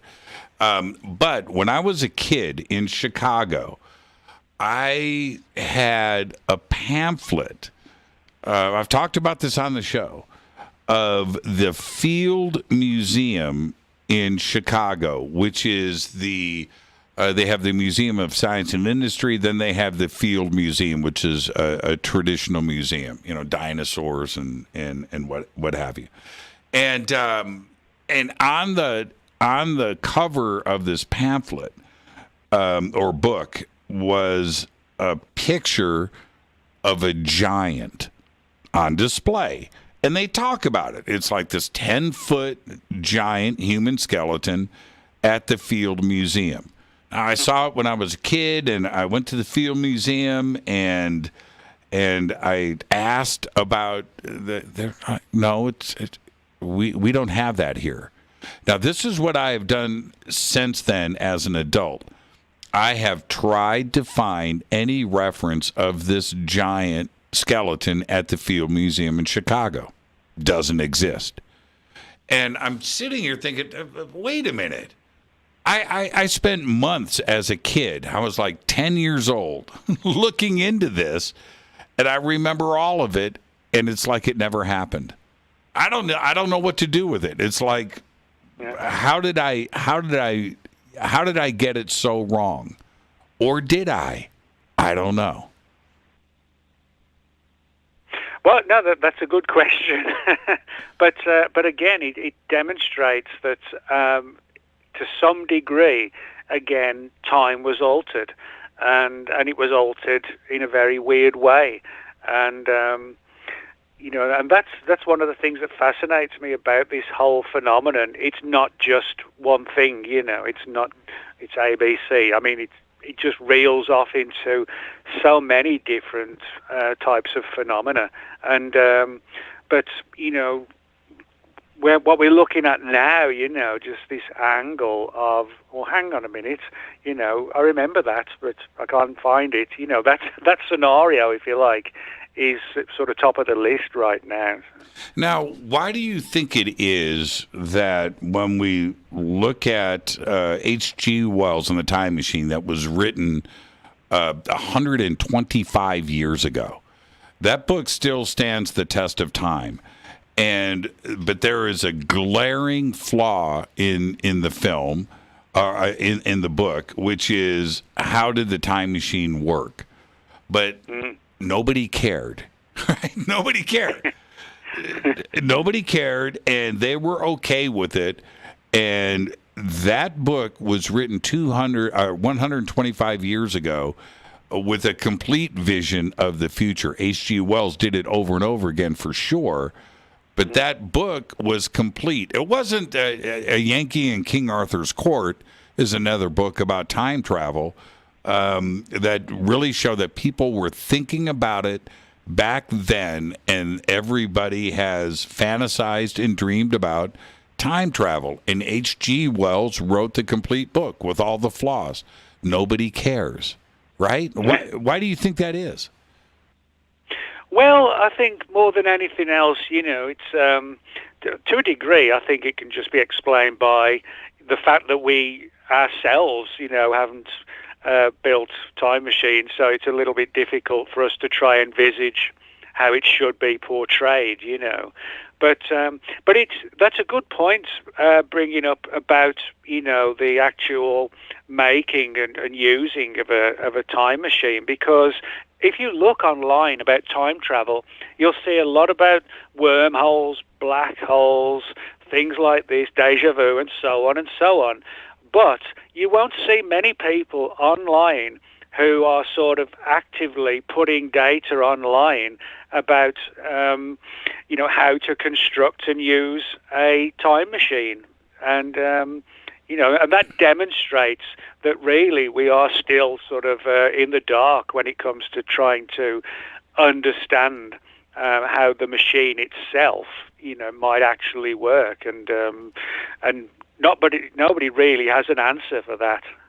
Well, we just had, I'm looking up the article now. I'm going to find it. It was last week, within the week, a press release about time travel now, both backwards and forwards in time, has been shown in the lab at the quantum level.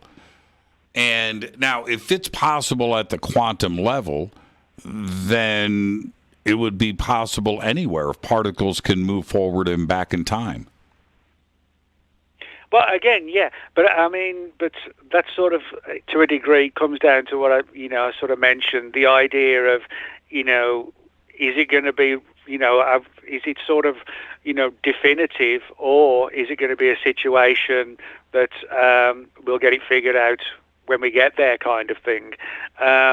You know, I mean, no disrespect to people who, you know, say things like that, but, you know, I think we need to sort of be aware of, you know, what is theoretical or potentially theoretical and what is, you know, definitive technology that we can, you know, say for sure. But, you know, I'll be the happiest, you know, to see a real time machine, you know, if one was ever found and we understood how to use it. But then again, I mean, we'd probably screw things up knowing us. So. Now, in your research, I'm curious, has there been one specific type of time traveler that is seen over and over again throughout history? Time traveler, did you say? Yeah, time traveler, a person. Oh, yeah. Well, actually, yeah, I've got a section in the book about the Men in Black, not the sort of Will Smith, Tommy Lee Jones ones, but the real Men in Black who the Hollywood versions were based upon. You know, the term Men in Black, a lot of people may not know this, but the term Men in Black actually goes back to the 1950s. That's when the Men in Black were first seen.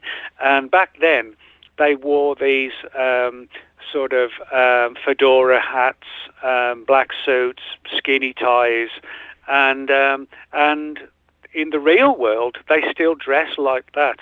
And they haven't changed at all. And some people, because of that, they're sort of tied in this 1940s costume era. Some people have suggested that the Men in Black may be time travelers, possibly something like historians even, and they pop up in the same outfits, the suits and the old-style fedora hats, and they follow us around, possibly, as I said, as historians, and they pop up when specific events occur in history. And it's a fascinating scenario, you know, the idea that the Men in Black may not be running around, you know, threatening us in relation to UFOs for any particular dangerous reason, but they may be fascinated, you know, as to what we do in the 21st century because they're coming back from, saying, the 26th century, that kind of thing. But, you know, even in the real world, people have described them as driving like 1940s, 1950s cars, and as I said, the same old suits. Everything about them is quite literally out of time.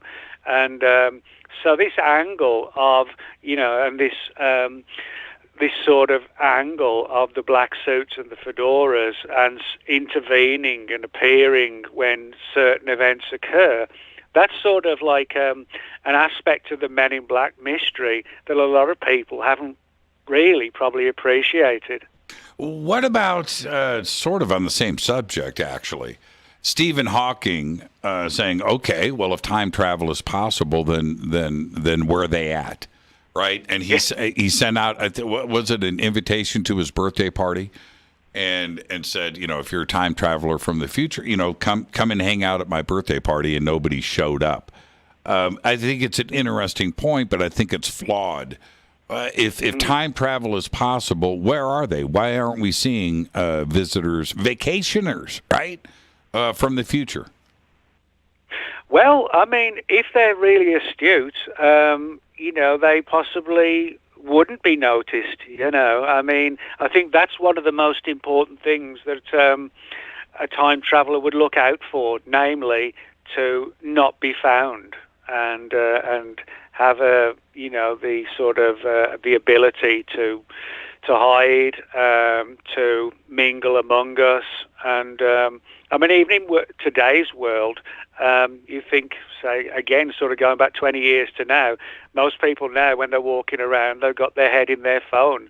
So, what are the chances of seeing, an odd person just now and again,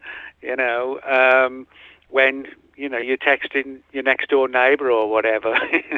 How would you, if you went back, let's go to the crucifixion, right? And Nick Redfern wants to go and check that out. How would you prepare for that? You've got to dress appropriately. You can't get discovered. You can't show up, wearing a FUBU sweatshirt, right? You can't wear your DRI concert shirt from...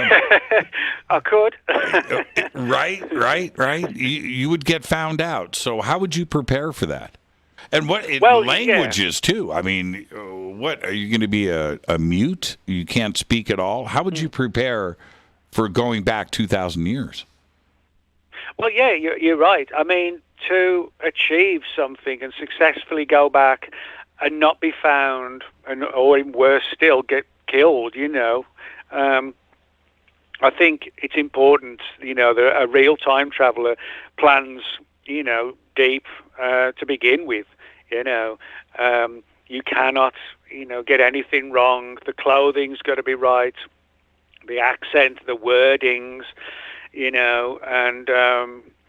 and just blending in. And if you can do that, and you've achieved time travel, bit by bit, you might actually be able to, sort of mingle among us to such a significant degree that one could really walk past you and you would not know about it. You might just think, his clothes are a little bit off, that kind of thing, or they've got a, they use old wordings, instead of calling a girl, they call her a dame, that kind of thing.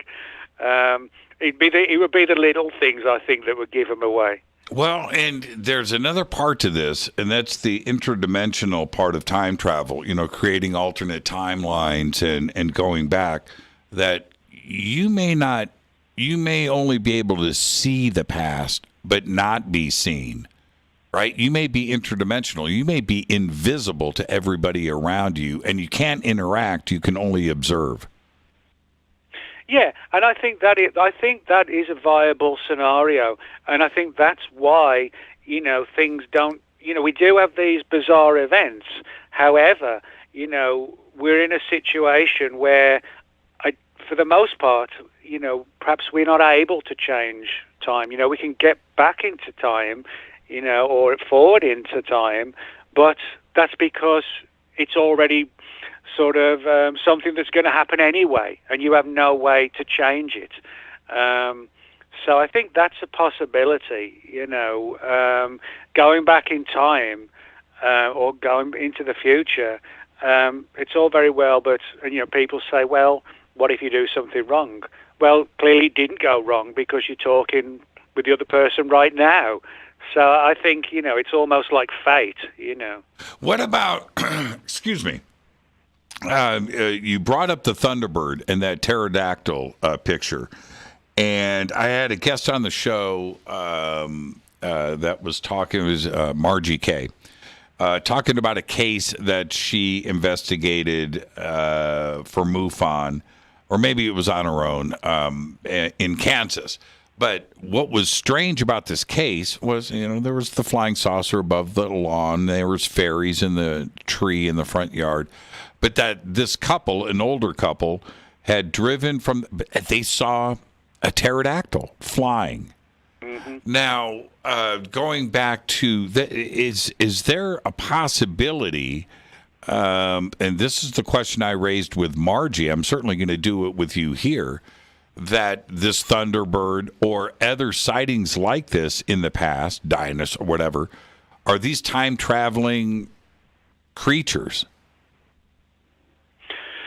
Well, I wouldn't go so far as to say that they are able to, something like a pterodactyl would have the ability itself to travel through time. But what I would suggest is a strong possibility is, at random even, you just, whether a pterodactyl, a mammoth, or anything, saber-toothed tiger, anything from the past, potentially could enter through, some sort of time warp, if you like. A vortex, they're right. briefly seen. Right, a vortex, some kind of Stargate, some natural opening. Exactly, yeah. Some rip in time, and then you just show up. Exactly, yeah. Okay, when we come back after the break, what about things like, I just want you to think, don't answer yet, but what about Bigfoot, right? What about Bigfoot? Right. Mm-hmm. Right. It's not that far off if you stop and think about it. And there's another what about ghosts? And you just talked about what was the battle in England? Oh, Hopton Heath. Hopton Heath. By the way, a bunch of pictures got posted in Twitter from our friends over in England about Hopton Heath.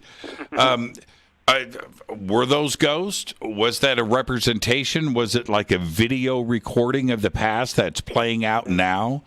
You know what I mean? And just like these sightings of the Loch Ness Monster or Sasquatch or UFOs in the sky, that just maybe that's what is going on. That there's some element of time slip and time travel playing out, and we're just able to see it at that moment. Yeah, I mean, that's a good point as well. The idea that, occasionally glinting events occur and something, like, as we said, like a pterodactyl, potentially could come through into our reality, but its reality was, say, 10 million years ago, something like that. And it's just a one-off thing, and that's why, we just see these events. If we see them all the time, it'd be something very different. But the fact that they are sort of sparse and we don't get to see hardly anything like this, but we do now and again, I think that is a good point, towards reality.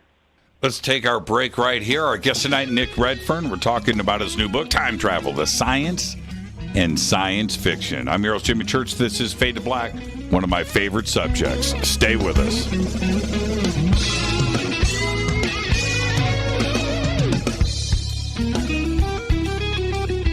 Hi everybody, this is Rob Halford, the Metal Guard on JimmyChurchRadio.com. Your 1 million gigawatt paranormal powerhouse, KUNX-DB, The X.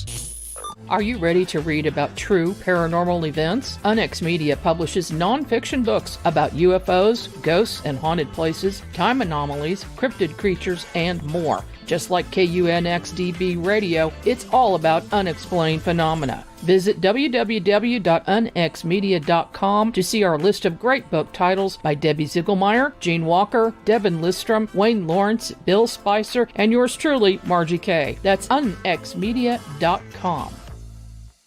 Why is it we're not very good with our health regimen until it's too late? We don't put oil in the car until the engine blows up. When the body's out of balance, your health is not so good. Give your body some love. Log on to getthetea.com. That's getthetea.com. Try our Life Change Tea, which cleanses you from harmful intruders.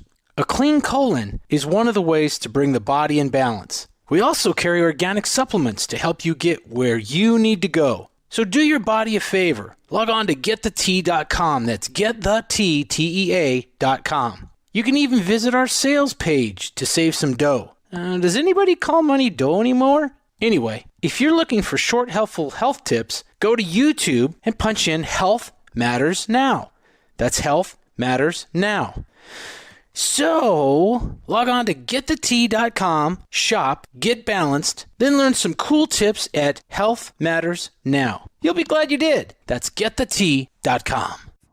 This is Jimmy Church of Fade to Black, and I only drink Fade to Black blend coffee from Rivermoon.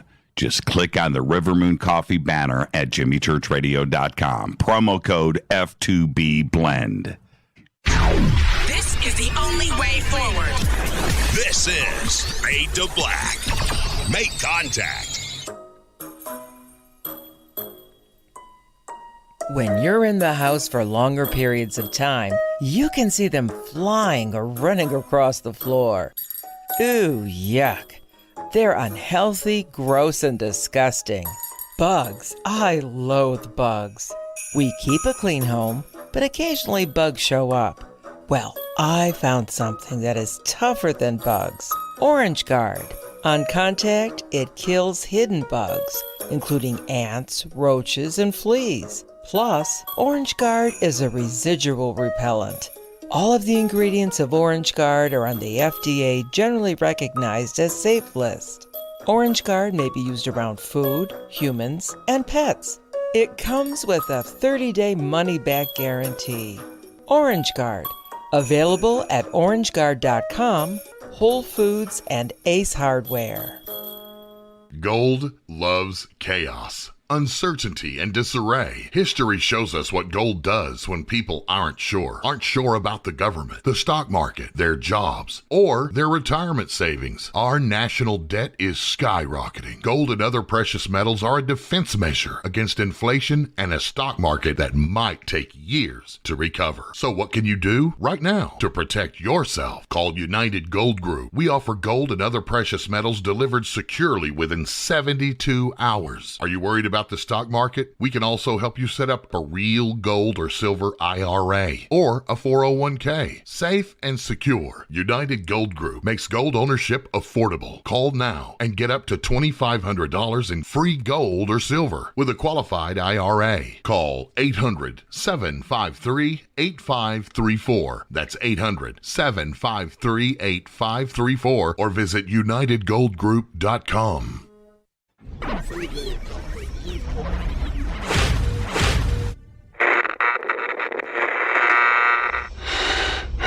You want to know a secret? I love ponies. I really love ponies. I'm serious. I couldn't stay sane without ponies to brush. Why Fade to Black? Because you never got that pony, damn it. This is Fade to Black with Jimmy Church on the Game Changer Radio Network.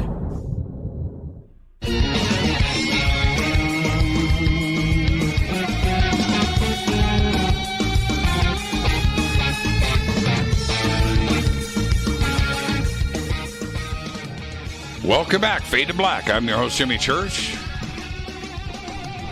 One of my favorite subjects with one of my favorite guests, Nick Redfern, is here tonight. We're talking about time travel. Tomorrow night, it's Thursday. It's Fader night with open lines all night long. But tonight we're talking about time travel with Nick Redfern, and his new book is called Time Travel, The Science and Science Fiction.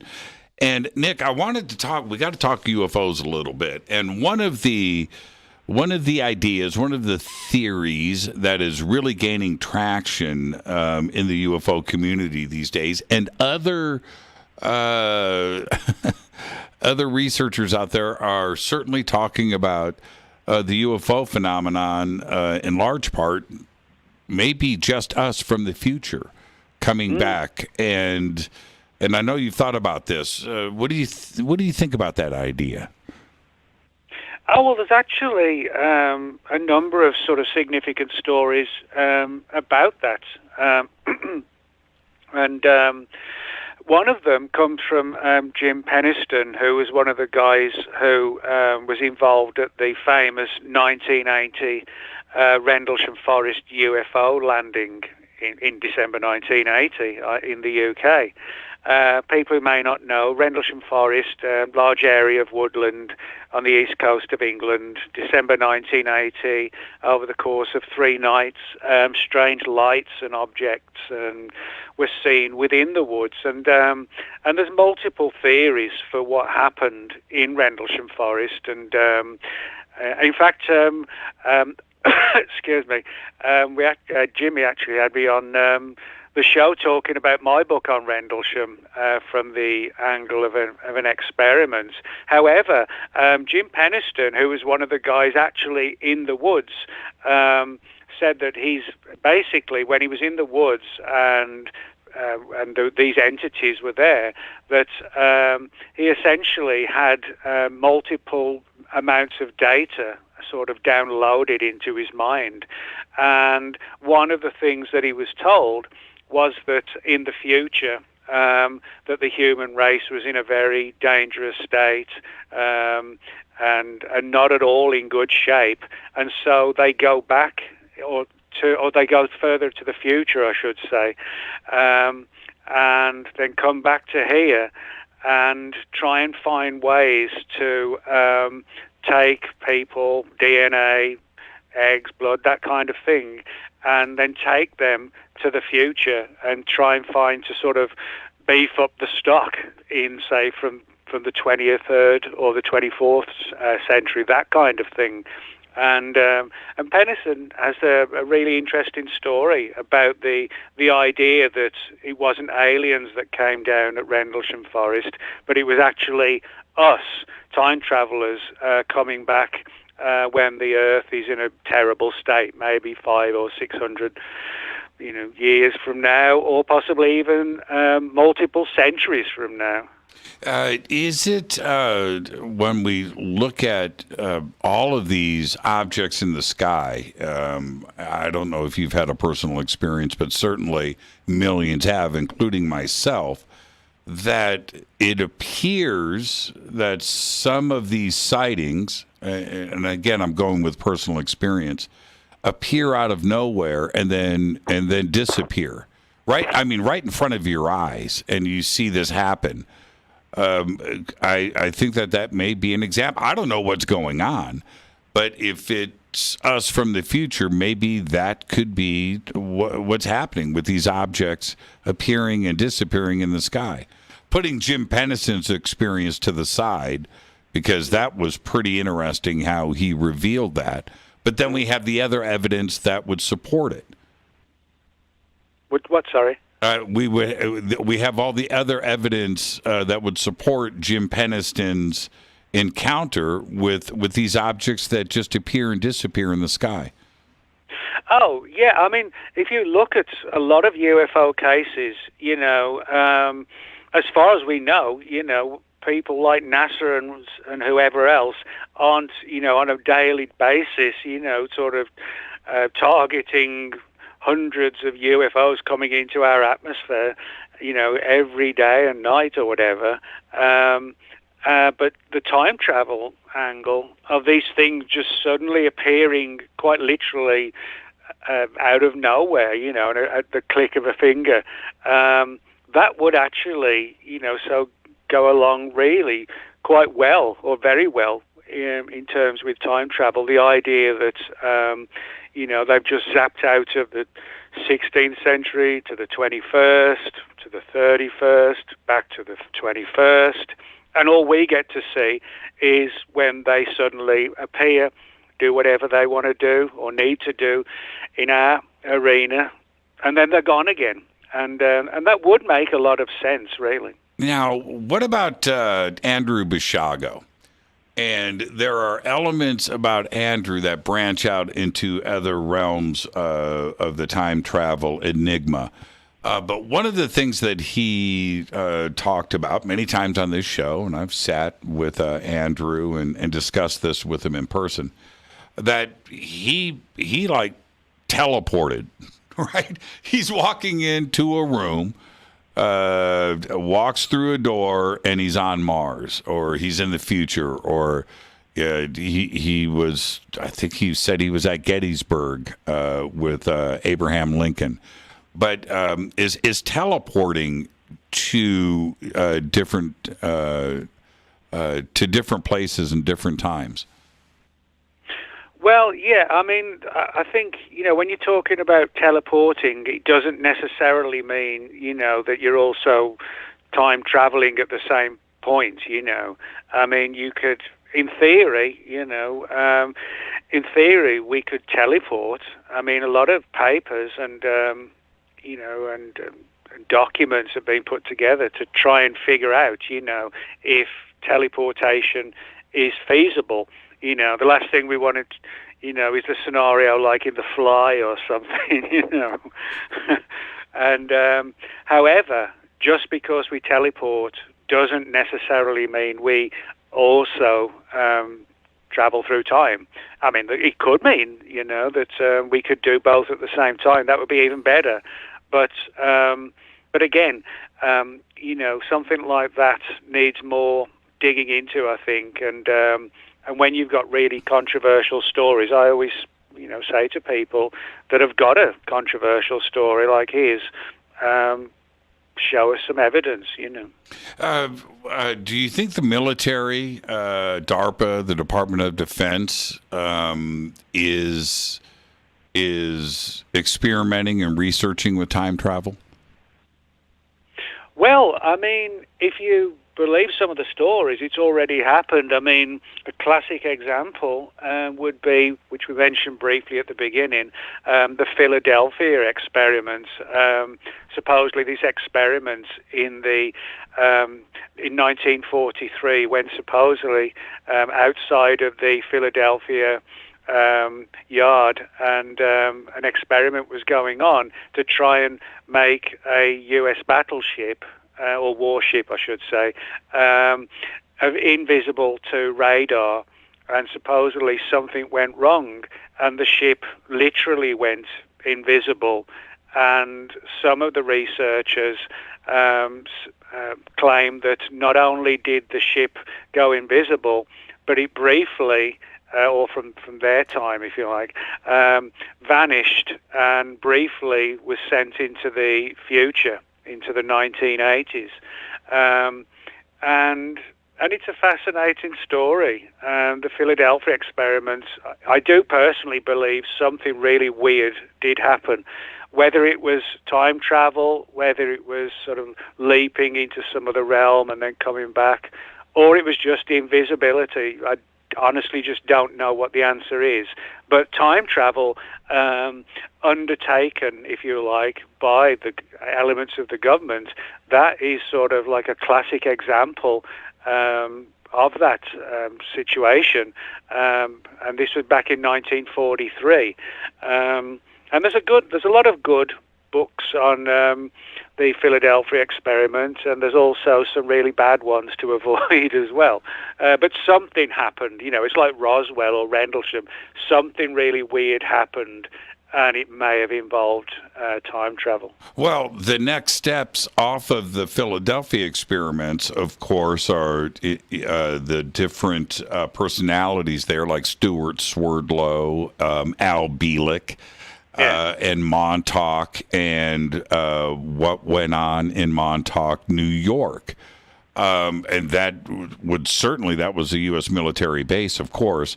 That would show us an example of the military being involved. What did you think about Al Bielek's story and Stuart Swerdlow's and the Montauk experiment? Well, it comes to what I just said. In relation to the other situations where the more and more controversial and really bizarre, show me some hard evidence. I'll be happy to look at it. I think the more and more the story gets more and more wild, the more and more we need hard data. And yes, some of these stories are fascinating, but show me what you've got. That's all I want. Now, the other part about Montauk, though, for me, you're absolutely right. Sensational, and the story got bigger and bigger and bigger. There's no doubt about it. But Al Bielek's recall and his testimony in great detail about the future and how it happened, how he got there and how he made his way back is pretty detailed. But there's another aspect to this when we talk about evidence, which is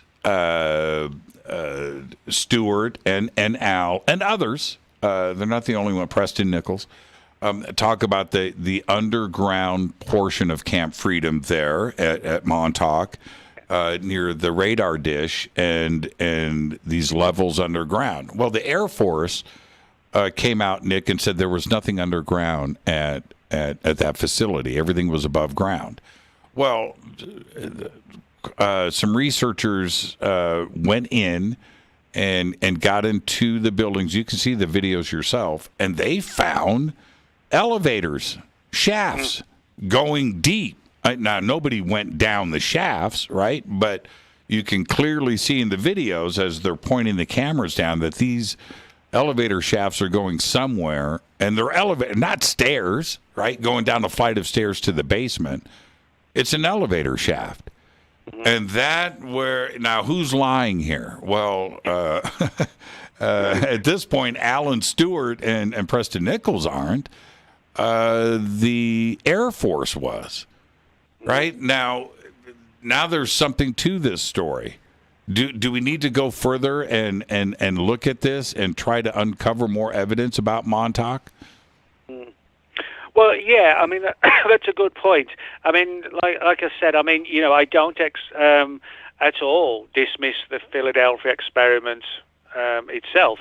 I'm just not sure which is the correct scenario, if you see what I mean. Was it time travel? Was it invisibility?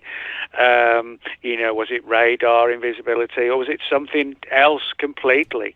But in a lot of these, I'm sure that, well, in fact, I'm absolutely sure that, there was some sort of really bizarre experiments, the Philadelphia experiments.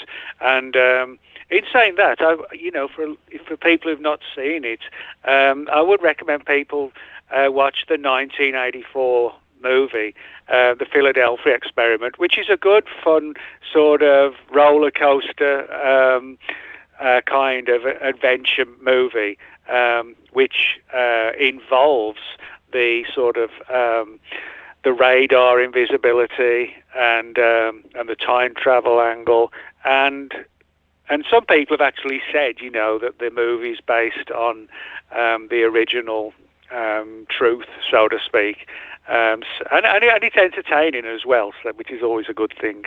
Now, what about different? We've just got a little bit of time left here. What about different places and points around the world? Certainly, Egypt or Stonehenge comes into play, but there are, Argentina, Peru. There are reports of stargates and time travel. Are there specific places around the world that are known for time travel? Most of I have to say for sure that most of the cases I've got have been really sort of from the UK and the US and some of the more well-known stories. But in terms of locations, and again, this is one of the lesser-known aspects, is that there are a number of cases where people have said that they were on sort of oceans and, on boats or in planes and things like this, and they've gone through like a green mist, like a green fog, and went through. And that in some cases, that when they came out of this green fog, the times on the aircraft were different, as if, it had frozen for them, but not for, everybody outside of it.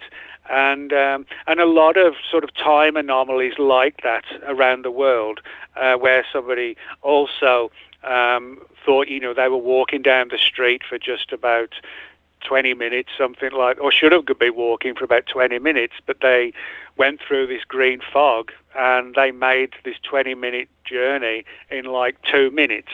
And what that might be, I don't know, but whatever this sort of green fog that has been reported in a number of cases, and particularly so in a number of books on the Bermuda Triangle, something that you don't hear too much about nowadays. But at one point, there was a lot of research done into these sort of strange clouds and strange green fogs, and which had sort of a time aspect attached to them. Now, when I got your book, and there were 2 chapters that I flipped to first. One, of course, was I knew what it was going to be about, but Chapter 24, the world's most famous time traveler. I went, okay, I bet you this is Teeter, right? And it was a great chapter of the book. But the other chapter that I flipped through, and I want to close with this, was Chapter 21, Alien Robots and Time Maneuvering. Now, just the title, right? Just the title of that chapter forces me to think. Can you talk a little bit about Chapter 21, Alien Robots and Time Maneuvering? Well, yeah. I mean, this is a strange one. I mean, the story. Well, the story itself. Let me start again. I mean, the story itself is a fascinating one because it's sort of, what you would call, I don't know, sort of alternative time travel, if you like.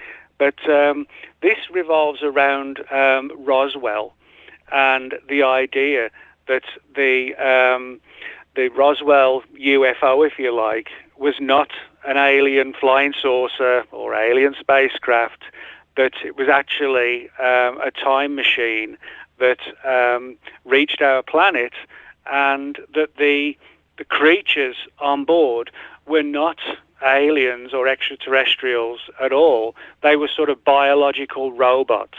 Now, the person who put that story out there was Philip Corso, and Philip Corso was a legitimate military officer, and and some people have sort of claimed that he's just he was a fantasist. He's dead now, many years. But Corso wrote this book in 1997, the day after Roswell, and that was one of the controversial aspects of his book, that the UFO was a time machine, and the aliens were actually biological robots, essentially created and designed to perform specific acts while on the craft themselves. And Corso also sort of went to another stretch, if you like, and said that as far as the story was concerned, he wasn't sure if they were aliens from the future, our future, or they were from somebody else's future. But he was adamant that there was a time travel component attached to Roswell, and he said that the so-called alien greys, that were seen supposedly on board the Roswell UFO, were identical to the so-called alien greys that do the abductions. Now, although his story is a very sensational one, the fact is, and you may not know this, but of all the people who have come forward to speak about Roswell, all of the retired military people, Corso was the most high decorated of all the military personnel. So whether people buy into his story or not, he was the as I said, he was the number one guy in terms of, decorations to talk about Roswell. Now, what about, to tie into that is, the Nazi bell, the bell, and that was also a time machine, and quite possibly what showed up in Kecksburg. Do you think that the Nazis did have time-traveling technology? To be honest, for that kind of stuff really was a little bit too sensational for me, and I had a sort of a word count which I wasn't able to go over, so I felt that was not really sort of something I wanted. I didn't really want to go down that way and sort of championing the Nazis or whatever. So, but yeah, I think again the Bell story is a fascinating story because, like Rendlesham and Roswell, it has this aura and this background around it, that we know something happened, but we're not sure. But there appears to have been, some kind of time travel aspect in this story. But personally, I haven't really sort of dug into that Bell story very much. So. Now, what's next? I've just got a minute left. You seem to always have a book in the works, or 2 or 3. What's up next? Well, the next one that comes out in May, and it's called Robots, and it's a history. It'll be a history of everything to do with robots, going way back to the Romans and the ancient Greece, where they made, some of the various people were able to sort of create little toy robots, and right up to where we are now with robots. And what the future might be, will be taken over, we will become slaves to them. So it's really sort of a history of robots, but also taking it into the future and the theories as to, what the world might be in the future for us and robots. Yeah, one of the most famous time travelers of all that we didn't discuss tonight, we'll save it for another show, but Leonardo da Vinci. I'm convinced. Oh, there you go. I'm convinced. I'm absolutely convinced.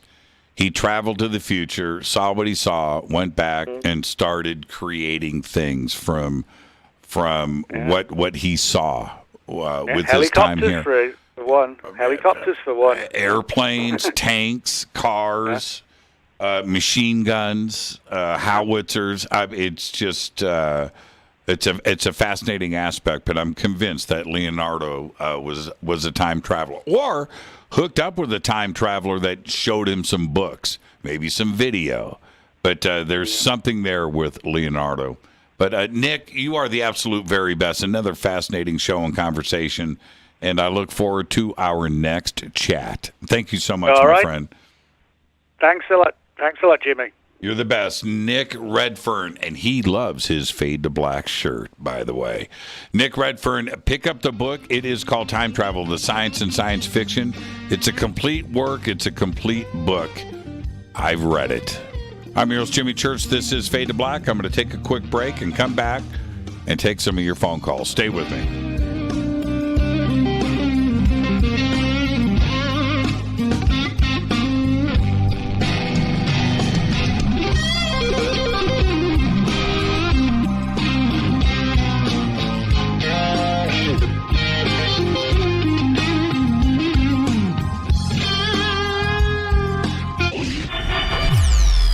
You're listening to Jimmy Church and Fade to Black on the X. Hey, what up, y'all? It's your girl Vivica Fox here, and you are listening to my boy, Jimmy Church, on JimmyChurchRadio.com. Despite popular opinion, reading a book will not make you smarter. But listening to Jimmy Church will. This is Jimmy Church of Fade to Black, and I take Life Change Tea supplements every single day. It's what I do. Click on their banner at JimmyChurchRadio.com. Are you ready to read about true paranormal events? Unx Media publishes non-fiction books about UFOs, ghosts and haunted places, time anomalies, cryptid creatures, and more. Just like KUNXDB Radio, it's all about unexplained phenomena. Visit www.unxmedia.com to see our list of great book titles by Debbie Ziegelmeyer, Gene Walker, Devin Listrom, Wayne Lawrence, Bill Spicer, and yours truly, Margie Kay. That's unxmedia.com. When you take the beans from Central America with dashes of Indonesian and African mixed in and then roast it to the dark side of fade to black, you create the ultimate brew of fringe. Introducing the Fade to Black blend from Rivermoon Coffee. Yes, Rivermoon's darkest customized roast was created for the love of Fade to Black. The alchemy of masterful roasting and smoking the beans is in every sip of this full-bodied, dark Java. I need my coffee dark, deep, with distinct bittersweet chocolate highlights, just like the bunker. Leaning further into the darkness of the roast is Fade to Black blend from Rivermoon Coffee. Just click on the banner at jimmychurchradio.com and use the promo code F2B Blend for 15% off of your order today.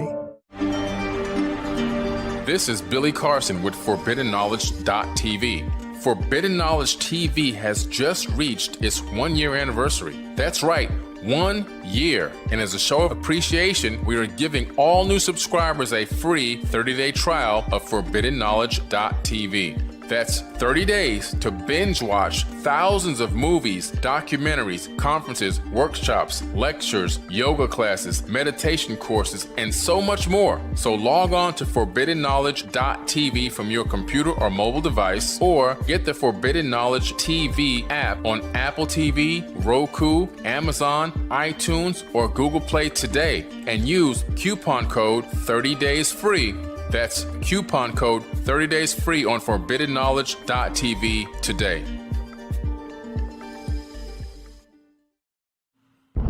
Are you intrigued by Paranormal Talk Radio? You'll love the new Paranormal Radio app from TalkStream Live.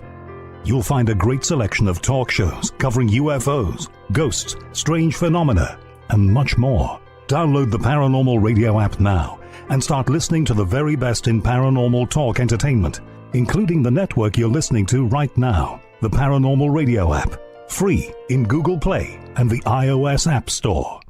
This is Erica, Brittany, Gabby, and you're listening to JimmyChurchRadio.com.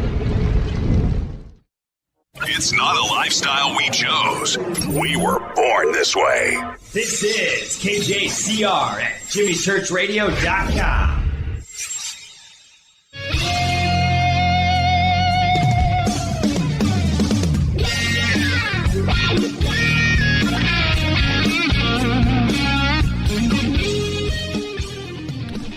Welcome back, Fade to Black. I'm your host, Jimmy Church. What a great conversation. Nick Redfern, the book Time Travel, the science and science fiction. Time travel, it is just one of the most fascinating subjects, not only for you, but for me. And talked about movies, books, physicists, science, the pursuit of it. It's just fascinating, and it's endless. But I have the sneaky suspicion that when we get it all figured out, it's going to be simple. It's going to be something really crazy simple. I'm being very serious. And I laid it all out in my little rant at the beginning of the show. Even the way that Einstein presented, traveling to the future, it's one of the easiest things. I mean, it's right there.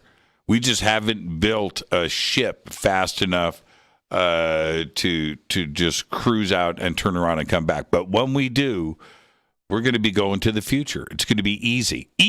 All you got to do is punch your ticket and go and turn around and come back. There's that.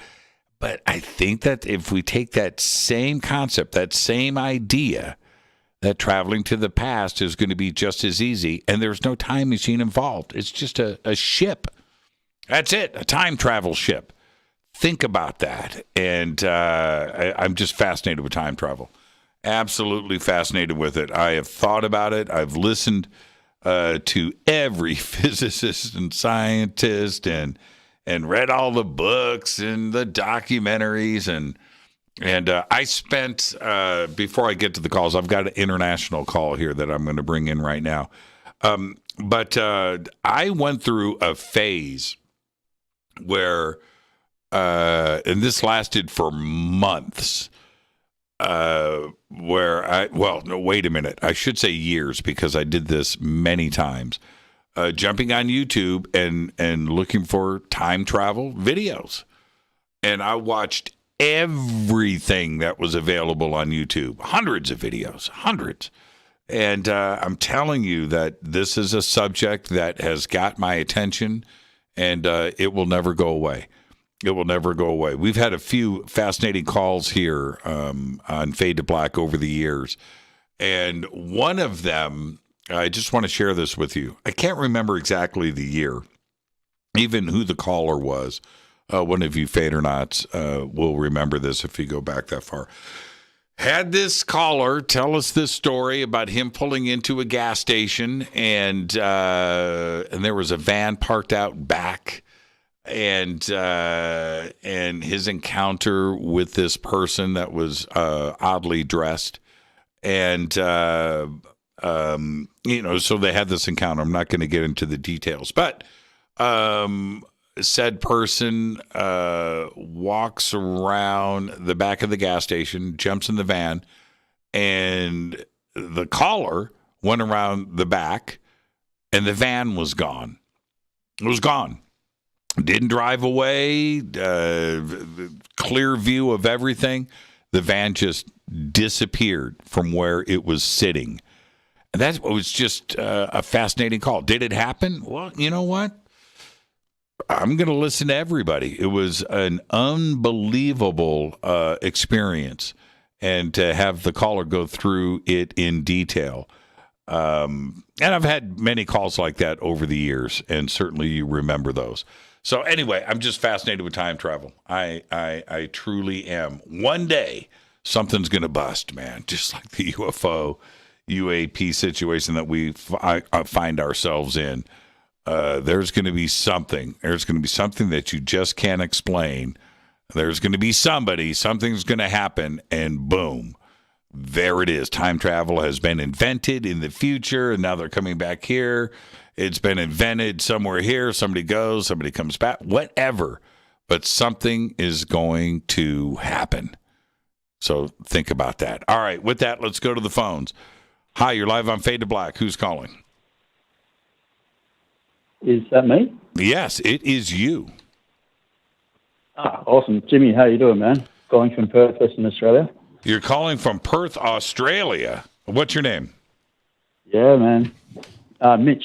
Hey, Mitch. James. I'm on your Twitter feed there. Right on, Mitch. So calling from Perth, and are you a time traveler? Is that what you're calling? Are you a time traveler?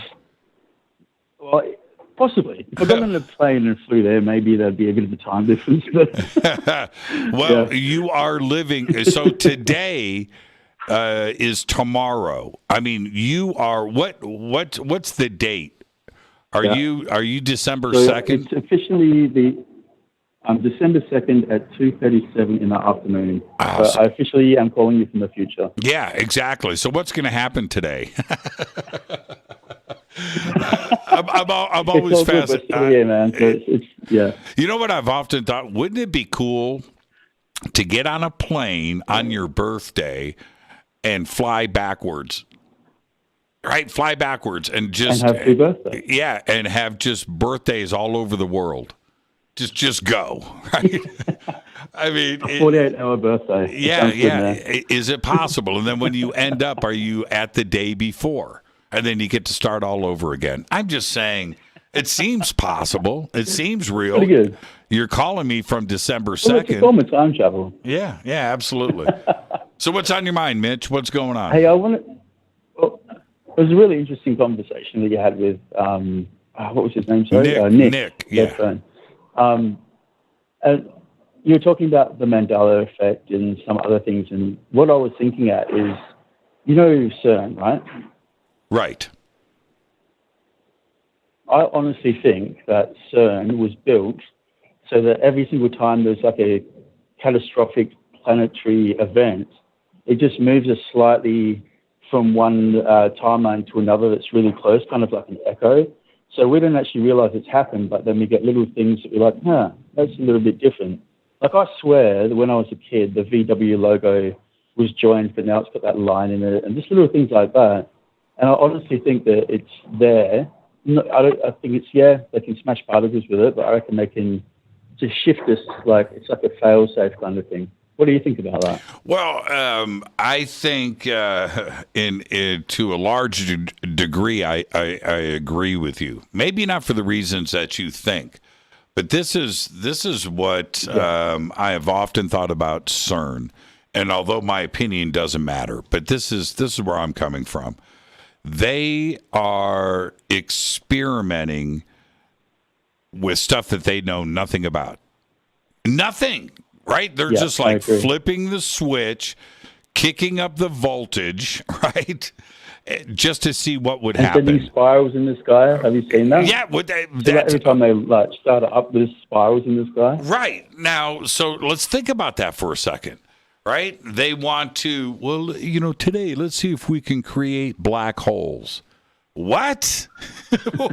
Wait a minute. Don't black holes suck up everything?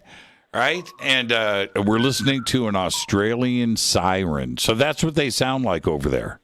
Yeah, sorry. That was cool. Yeah, sorry, that was in the background. I'm on a building site, so there's one other thing I wanted to ask you before I go, if that's okay. Okay, and so back to CERN. As those sirens aren't up to me. Yeah.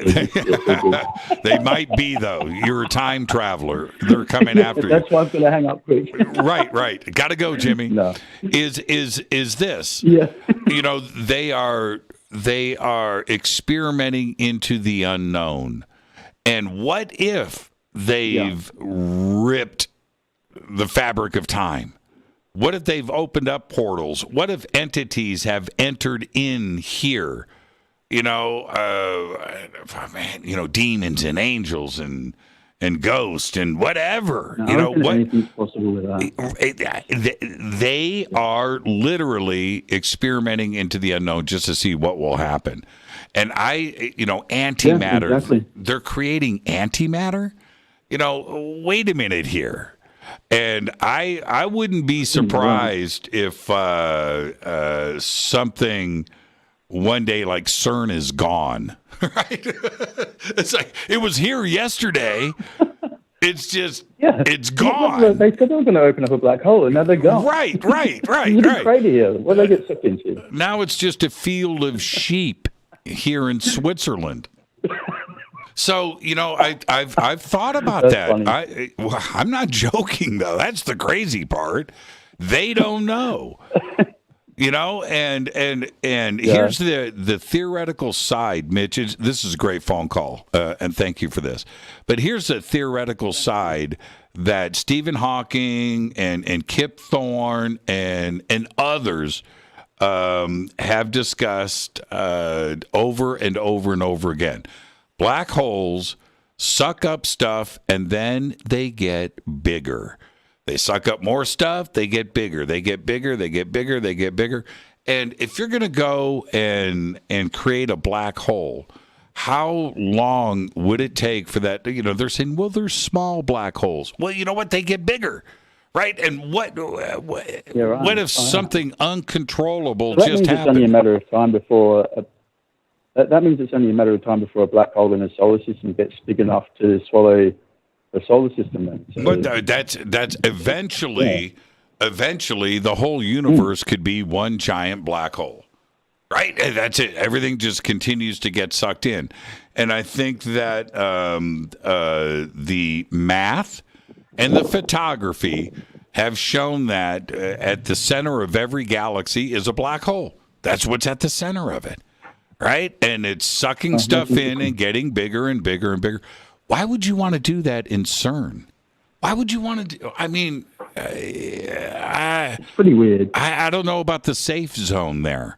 I don't know what's the safe zone. It's just like, it's all good, man. It's just What do you do today? They're talking over dinner. Hey, man, what do you do today? I just made a black hole. It's all good. All right. I'm just creating some antimatter, just to see what's going to happen, see if it's possible. What? So, yeah, CERN, anything is possible with what is going on out there, Mitch. Okay, you said you had one more question. Okay. I do, but you just reminded me of something really quick. So, did you know that you're talking about underground bases, how they kind of hide that thing? Mm-hmm. So here in Australia, in Alice Springs, have you heard of a place called Pine Gap? Of course. Yeah, and that's the biggest underground base. It's American operated in Australia. It's like Area 51 Australia. Have you been there? But the other thing I haven't, no, but I really want to go there with my P1000. Hopefully I don't get shot, but it's all good. Mitch, you're all right. Remember that footage of the ISS? Yeah, no, it's all good. But remember ages ago they had that ISS footage of that thing flying over, and then this beam came out and shot it, and it flew away? That came from Pine Gap, supposedly. Oh, is that right? Yeah, I remember that. That was over Pine Gap? Wow. Yeah. Wow, you guys, you have a lot going on over there, and I'm just going to say this: Ross and his reporting, and his new book, and the documentary, and what he is doing over there in Australia. He's ruffling feathers all the way over here to the United States and into the Pentagon and the CIA and the White House, and I really appreciate not only his work but our fans throughout Australia. Just amazing. You guys got a lot of strange stuff going on over there, man. And I just want to do one quick thing because I have to go, man, if that's okay. But I'd love to just let you know about this. If you want to look up and you love like your ancient Egyptian history, yes, there's actually like heaps of pyramids in Australia, and there's one in particular in Gympie in Queensland that got bulldozed into the ocean because they wanted to keep it quiet. So if you want to research that and bring someone on the show about it, it would be really interesting. Okay, where's it at? In Gympie? Gympie, yeah, Gympie. Gymp.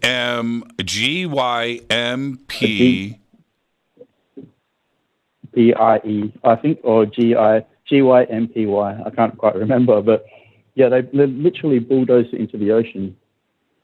Okay, hold on. I'm looking it up right now. This I got to see. Okay. Hey? All right. No, I did not know. And there it is. Huh. Yeah, we have pyramids here. Yeah, but no one says anything. So I honestly reckon there was a global, ancient, like worldwide culture. And I just don't want people to know. That is a crazy pyramid, man. That looks real to me. You may be a descendant of Cleopatra. Yeah. Let's not beat around the bush. I think the Egyptians were traveling.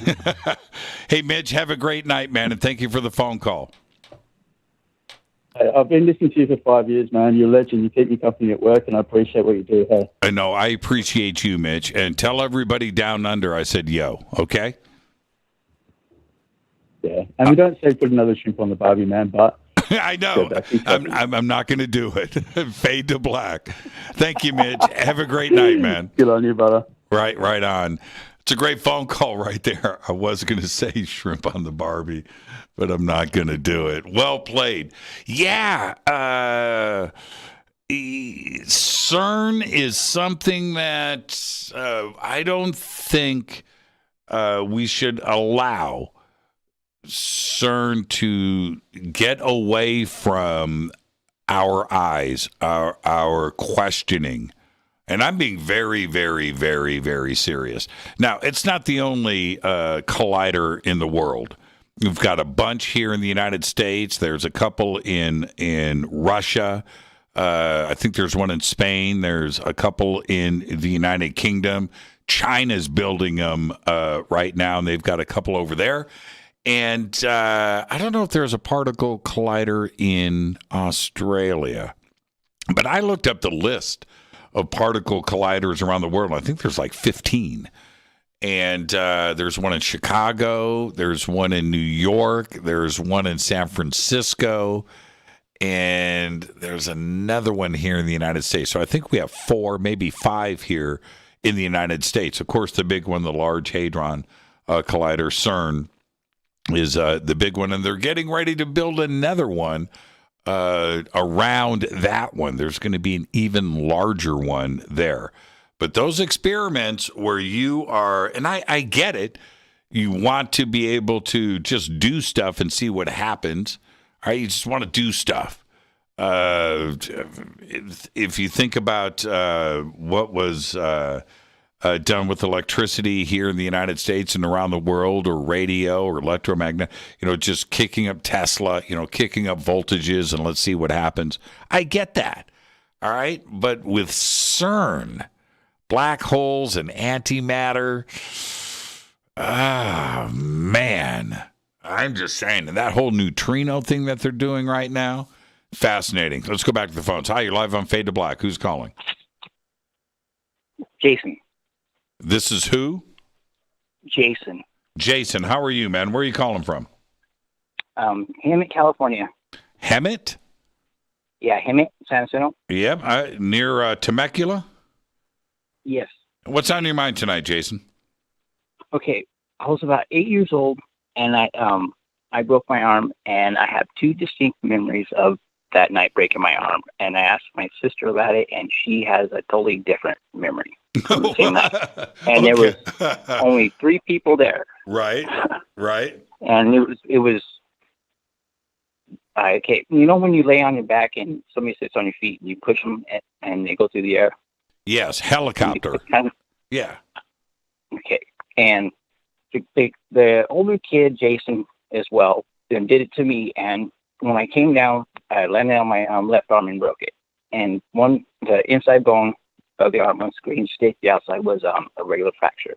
Right. And after I come, and the memories, they diverge at the point, I believe, is when the doctor was resetting the bone. And because on one memory, I come home and it's still daylight. It's like almost dusk, and we eat ribs, and we go to sleep, and then we went camping the next day. And the second memory is when we got home. It was nighttime. It was probably really late. So it felt like, and I went to bed without dinner and went camping the next day. It's like totally different, and they seem to carry the same strength. How do you explain that? I can't. Now, how adamant is your sister? How really adamant? Yeah, really adamant. And she's older, so yeah, I was going to say, how much older is she than you? About 2 years. 2 years, and you were how old? 8, you said? About 8 years old, yeah. And so she would have been 10. Actually, I'm going to say that's pretty close in age. I think when you're 8, you should be able to remember a pretty clear, distinct memory. Yeah. And so how could hers be so different? Yeah, that's pretty interesting. She remembers more people, too, and I just remember the 3 of us. Right. I got nothing, man. I'm more interested in what you think.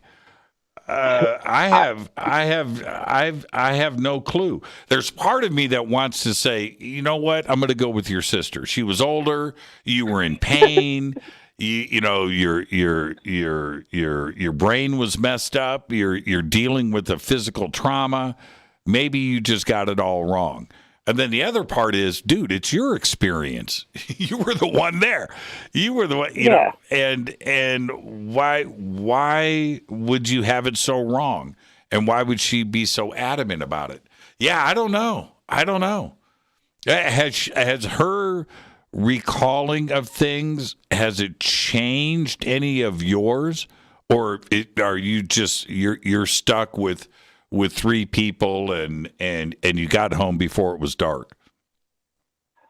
It's my memories. They feel the same strength as before I asked her. It's like hers didn't change mine a bit. So When I was a kid, I'm going to share this with you. I'm going to tell you the short version of it.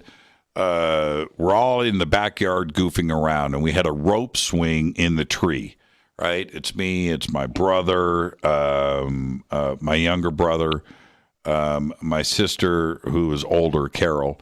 And so we're all in the backyard in Michigan. And I watch my brother Mike fall off of the rope swing and fall and break his collarbone. Right? Now, I see the whole thing. I hear it. I'm there. I see the whole thing. And he gets up and his arm is dragging on the ground. Right? His collarbone's broke. And he's screaming. He's in pain. And I remember later him telling me, this is years later, that he wasn't on the rope swing. He fell out of the tree. And that he didn't scream, that it didn't hurt.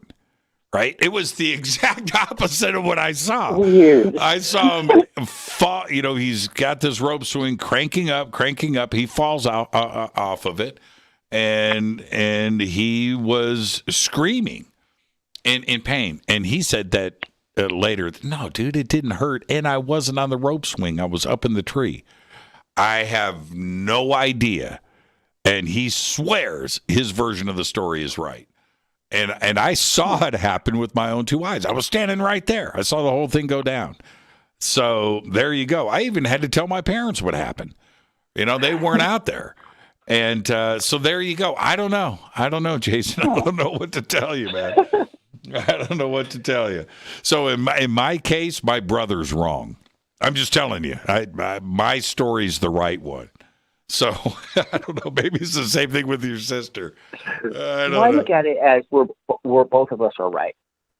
You know, we have our own perceptions, what we saw and what we went through that night. So that's tasty. Maybe just remembers it kind of differently. Yeah, that's tasty. That's tasty. Well, you know how it is, you know, when a car accident happens and you've got 10 witnesses and you got 10 different versions. That's it. Yeah, even though people are sitting next to each other and see the same thing. Yep. Hey, Jason, thank you for the phone call, my man. Oh, thank you. You have a great night. Have a good night. Yeah, you too. We'll see you tomorrow right here. And Jason from Hemet. Love Hemet. What a great show tonight. And Nick Redfern, time travel. Jason, that was a good call, though. That was a good call. What do we, you know, I don't know, man, I'm going to run out of time. But I was witness to this motorcycle accident. I've told the story before here on the show. And I was there. I was on the street corner. I saw the whole thing happen in real time. And the cop comes up to me. There's a lot of cops there, and it was a horrific accident. And I was right there on the scene and was right there on top of the guy, the rider. The cop comes up and goes, okay, Mr. Church, one more time. What happened? And I go, well, you know, he goes, look, that witness over there has got the motorcycle, the car coming from the opposite direction. I said, no. He goes, man, I've got 10 witnesses. I've got 10 different versions of what happened here on the street corner. I said, well, mine's the right one. I was standing right here. He said, well, that's what everybody else says. I don't know what to do. And there you go. My version. I mean, I saw it happen. And apparently so did everybody else. So there you go. What are you going to do? This is Fade to Black. I am your host, Jimmy Church. Tomorrow is Thursday, which means one thing. Open lines all night long. Tomorrow night is Fader night. I want to thank Nick Redfern. Great show, great book. Time Travel, the science and science fiction. You've got to read it. It's a great book. Fade to Black is produced by Hilton J. Palm, Renee, Dennis, and Kevin. Announcers are Steve Harder, Gene Vitoa, Mark D. Kovar. Webmaster is Drew the Geek. Music, Doug Aldrich. Intro, Spaceboy. SpaceboyMusic.com. I got Spaceboy's guitar way over there on the other end of the room. I have it. Fade to Black is produced by KJCR and the UNX Network for the Game Changer Network. I'm your host, Jimmy Church. This broadcast is owned and copyrighted 2021 by Fade to Black and the Game Changer Network, Inc. It cannot be rebroadcast, downloaded, copied, or used anywhere in the known universe without written permission from Fade to Black and the Game Changer Network. I'm your host, Jimmy Church. Tomorrow's Thursday. It's open lines all night long because it is Fader night. Until then, I want you to be safe. It's time to fade to black.